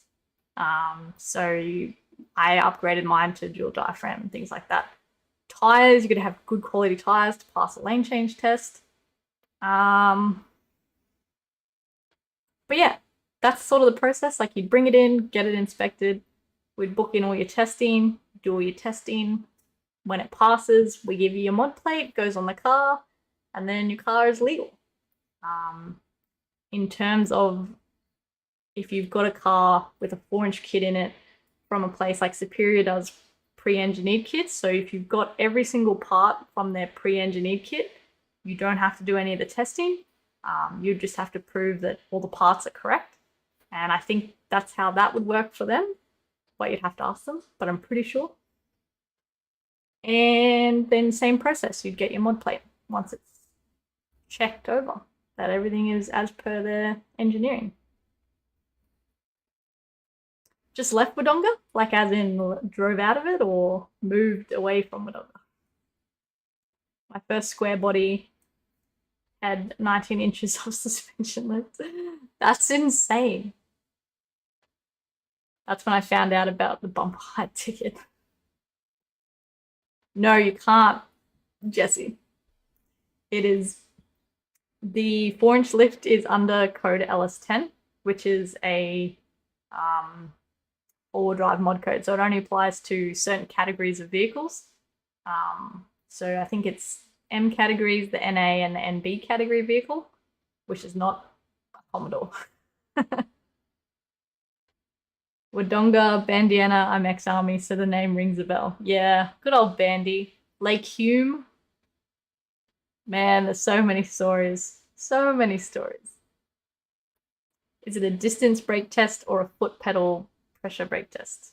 Depends on what's getting engineered and the car and certain things, but there's the ADR 35, which is the full-on extreme brake test. It's very long, it's very strenuous, pretty much wrecks an entire set of rotors and pads. That incorporates a lot of different things, like if your ABS fails, if you have a brake line failure. It does repeated tests of braking to test for brake fade. But there's a standard brake test that'll just test for, like, deceleration. Turns out my car can decelerate faster than it can accelerate. That's how slow my car is, but it brakes good. I hit like 1G.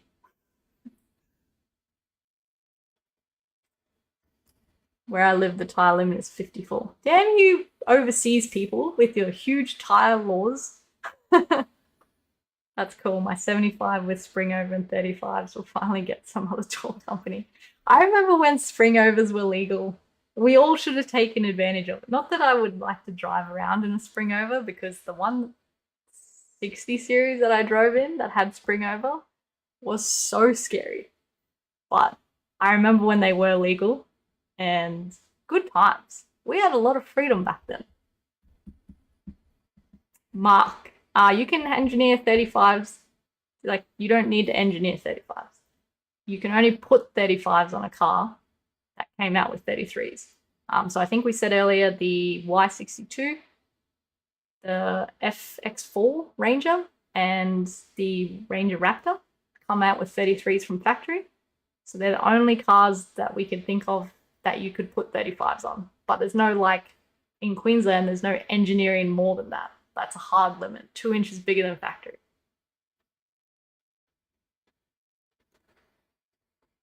TJ, great news about the 4-inch lift. Can't help but feel for those that got done when the blitz was on.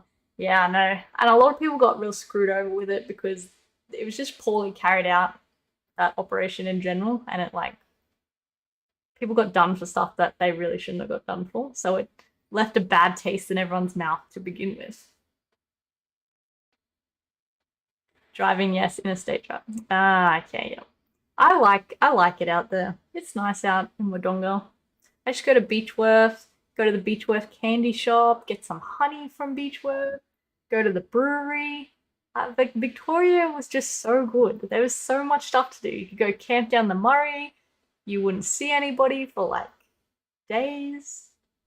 Can't do that here. It's people everywhere. Mahindra Australia needs to bring in Thar and Roxa. Oh, I don't think I've heard of those. Roxa. How's the YouTube streams going? Really good, Quilly. Thank you.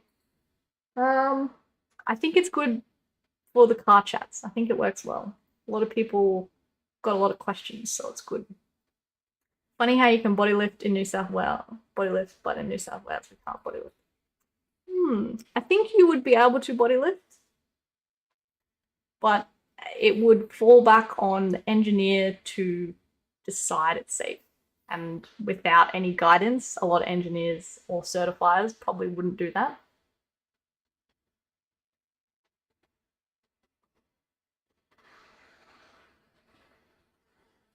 I'm out. Good chats. No worries, Luke. Thanks for stopping by.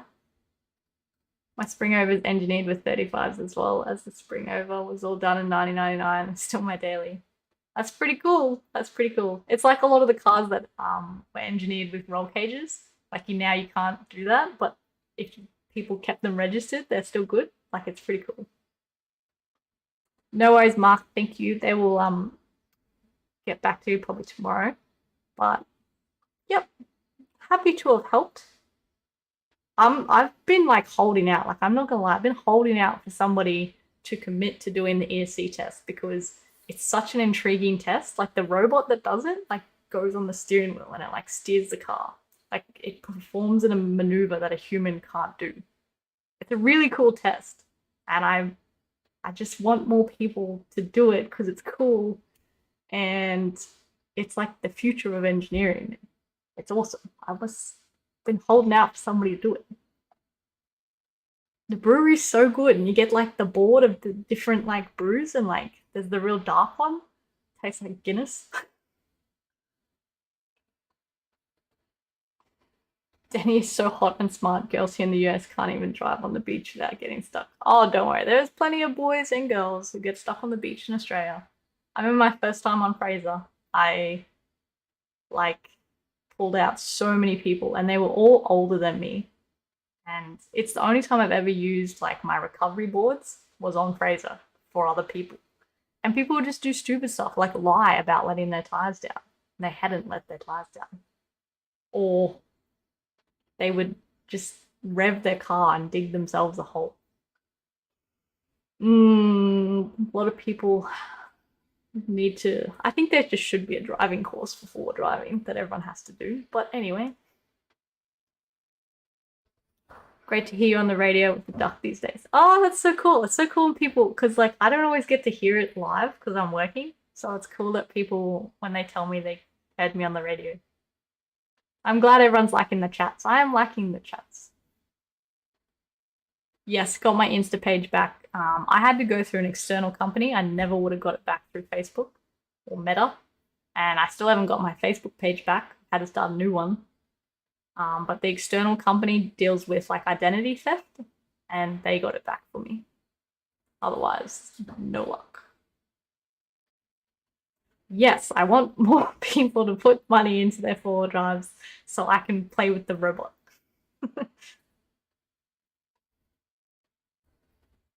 I'm up for the test, just need someone to do it. Yeah, well, we're like, eventually people will need to do it because all cars on the road will eventually just have these safety features. So it's something that's got to happen. It's just a lot of people, I think, got told that they couldn't engineer an ESC test, an ESC car, or you can't do this because it's got ESC, but you can. It's just a lot of places don't offer it as an option. Like a lot of shops don't say they can do it because they can't do it. They don't have the capabilities or access to the testing.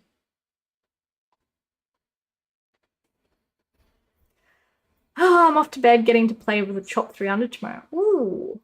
I saw the Creative Conversions one. The Chop 300. The Creative Conversions? Or was it a collab with Creative Conversions? Anyway, it looked really nice. Okay. I'll just do a quick skim through these questions and then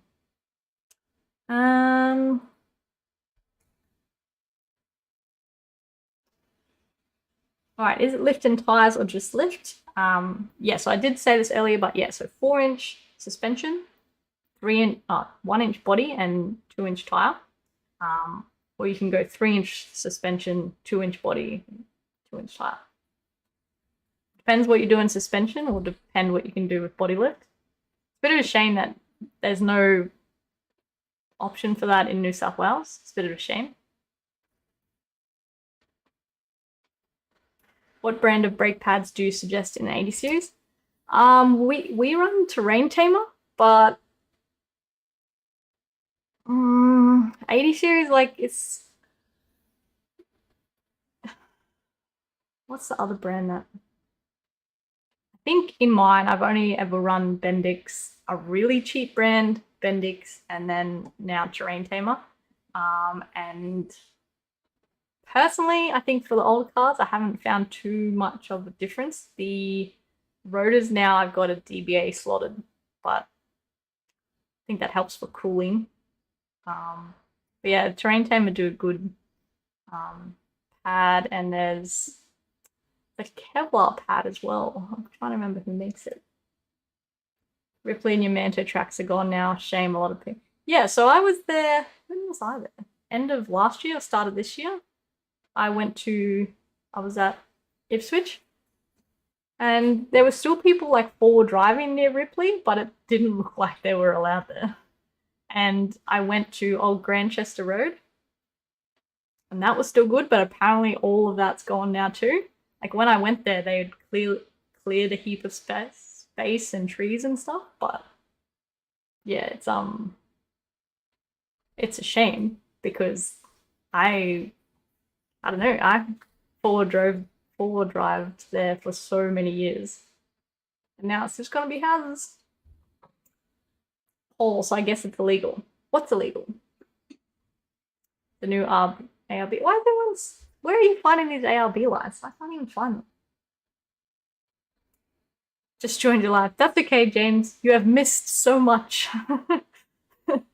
Nah, it's okay. I'm just going through the questions now, but we've pretty much covered most things. So if you have a question, feel free to ask it. No worries, Steve. Have a good night, and thanks for stopping by. Check my DMs. Okay. Intensity IQ. Oh, they are weird looking. Oh, they're very weird looking.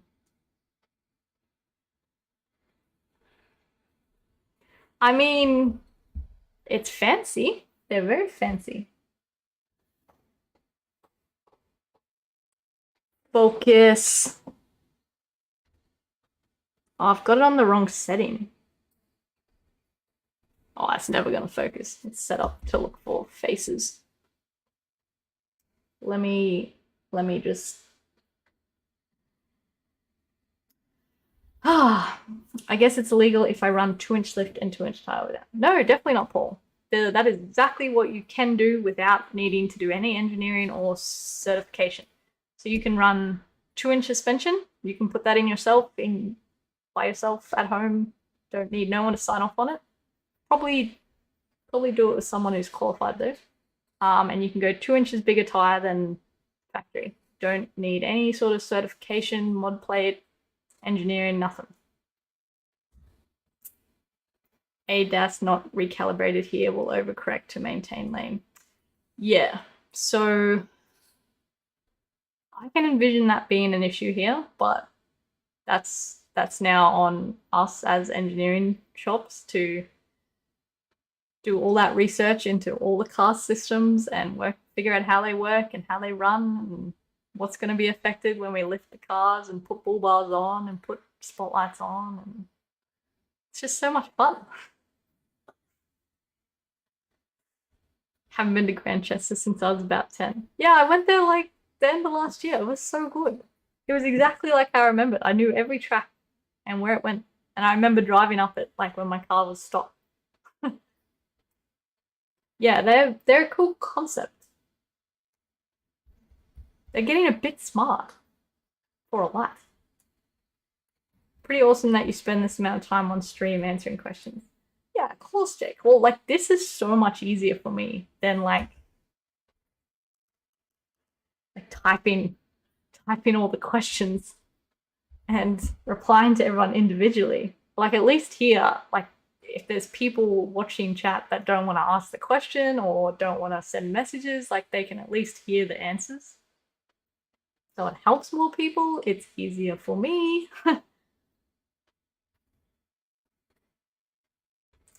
Yeah, let me see if I can. Are they on their website?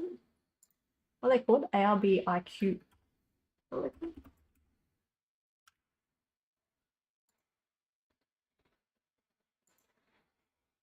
Let's go to this one.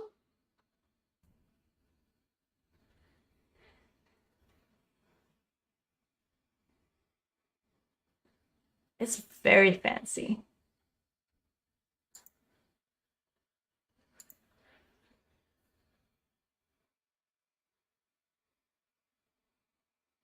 Look at it. It looks like the future. It looks very like the future. All right, sorry, James. I'm going to do a recap. All right, so laws in Queensland changed for the max suspension lift. That's all that's really changed. Is used to be limited to 3-inch suspension lift, and now you can go to 4 inches. The overall is still limited to 6 inches, so you can't have 4-inch suspension, 2-inch body, 2-inch tire. You can have 4-inch suspension, 1-inch body, 2-inch tire, or 1-inch tire really. 2 inches bigger in diameter, but 1 inch in lift. So yeah, it just gives a bit more options there, I guess. But I don't know, like, I think like most people, we would all rather have bigger tires than bigger lift, because most people who get into forward driving learn very quickly that big lift is quite bad off-road, and it's better to have a lower lift with good suspension travel and bigger tires for clearance. But there's not really any possibility, I think, at the moment for them to start approving bigger tires at a state level. It's still something that has to be done by a federally approved kit before the car gets registered, like the little sneaky back way. But yeah, that's pretty much the big change at the moment. The other big change that's hopefully coming in is GCM upgrades in Queensland, so gross combination mass upgrades, which haven't really been a thing. So now we can have not just upgraded GVMs and not just upgraded brake towing capacities, but it upgrades your overall combination mass as well, which is good. It's how it should be done, because there's a lot of little cars with little engines towing very big caravans, and it's very scary. Just bought XTM 7-inch spotlights. Yeah, I don't know. I think lights is such a, like, in this day and age, for me, it comes down to whether they can keep water out. Because I feel like all LEDs are very similar. Like, they've perfected the individual LED so much now that, you know, the wattage is all very similar. They perform similar functions. But how waterproof a light is so important, because I see so many spotlights that just have condensation on the inside of them, or have like a watermark on the inside because they've gone forward driving and water's been forced into them.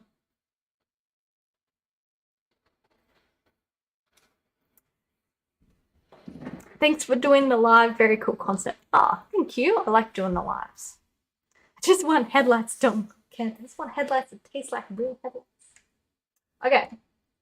Right. So that's the recap. that's what's going on. That's what's happening. And yeah, if you guys have any more questions about anything, about engineering, about modifications, I can really only speak for Queensland because it's what we do every day. And I do hope that one day they align it. There is a organization that's working to align all the four-wheel drive states, like all the four-wheel drive laws in all the states to make it easier, but they've been doing that for a while. And I don't know if it's getting better or worse. Old school Nava Extreme HIDs. A lot of people run them, hey, like they're very popular, especially on trucks. Just the total roof height was the main factor, I thought, but it already has proper 2-inch lift, so I'm halfway there. Yeah, so your overall roof height is still limited in Queensland to 150 mil, but that will need engineering, like once you start going over those 2-inch suspension. So 3-inch suspension needs certification, any kind of body lift needs certification, and yeah, can only go 2-inch bigger in tyres, so that doesn't need anything. But that is where we are at the moment in Queensland. Big lifts aren't for all, but my old Troopy has shown up plenty of modern things in tough going. Troopies are so good, like, and especially, I don't know, the older school cars, especially 6-cylinders, just go so well off road. They just keep chugging along. They show up a lot of cars. It's quite funny. Gotta go now. Stay cool. No worries, CJ. Thanks for stopping by. Wish they would hurry up and improve WA's laws. Yeah, well, I looked into WA's laws a while ago when somebody was asking, but it's the whole process just seems complicated. I mean, it seems good and it seems smart, like the process of doing mods in WA, but very different from Queensland.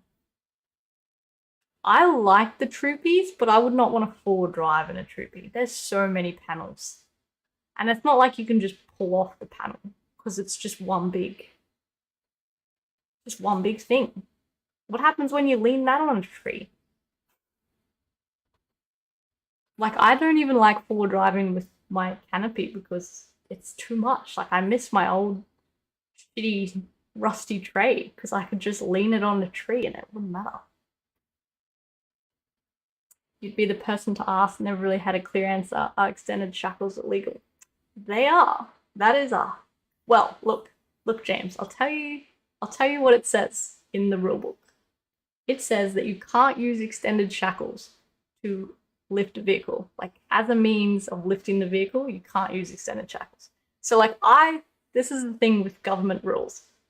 They leave it open for interpretation. And there's lots of gray areas. So I read that and I was like, what if you put them in, but it doesn't lift the vehicle? Like, what if they were on such a mad angle and it didn't actually lift it any higher? Is it then legal? But no, it does say that you can't use them to. It doesn't say you can't have extended shackles. That's what, it says you can't use them to lift the vehicle, which they do in all cases. But I was like, at what point would it not lift the vehicle?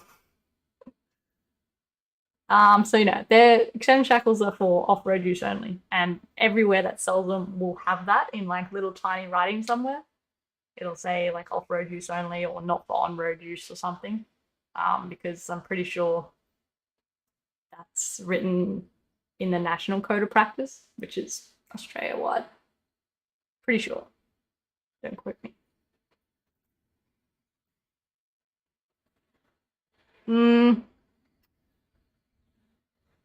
Look.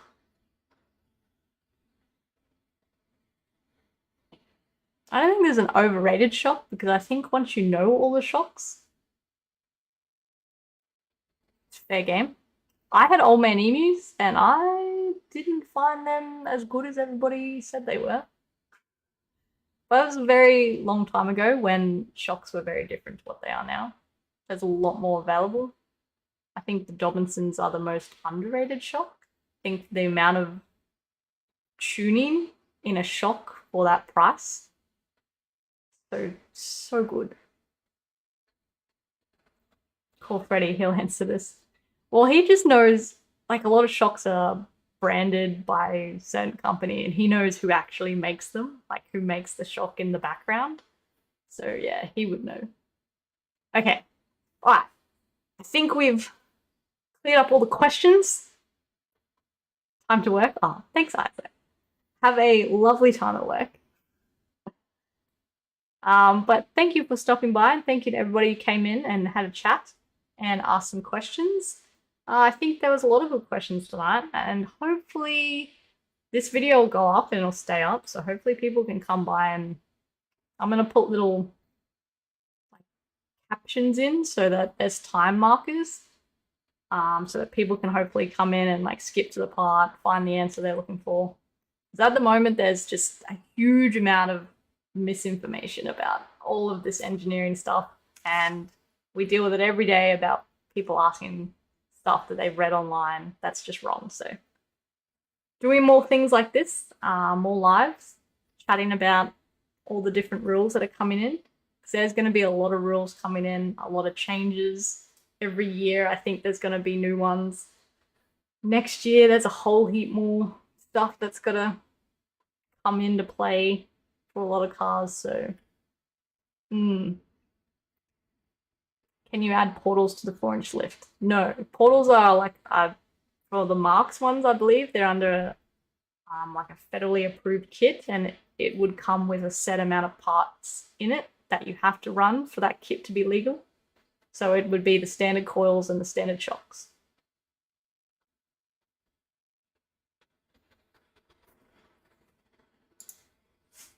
Haven't you seen them yet, Liam? They're so big. They're not just big, they've moved them, like the location down. So they're big and down. So you can't even take them out and put a normal one in there because it'd be in the wrong spot. Anyway, it will be interesting when the new 70s come in. But that is a chat for another day. Like, it would be the size of my hand, I reckon. Just a whole indicator. Okay, I'm gonna finish my chicken.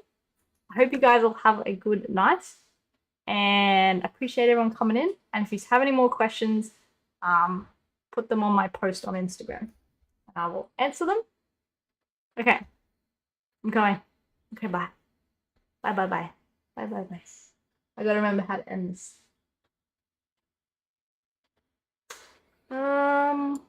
This is the end button.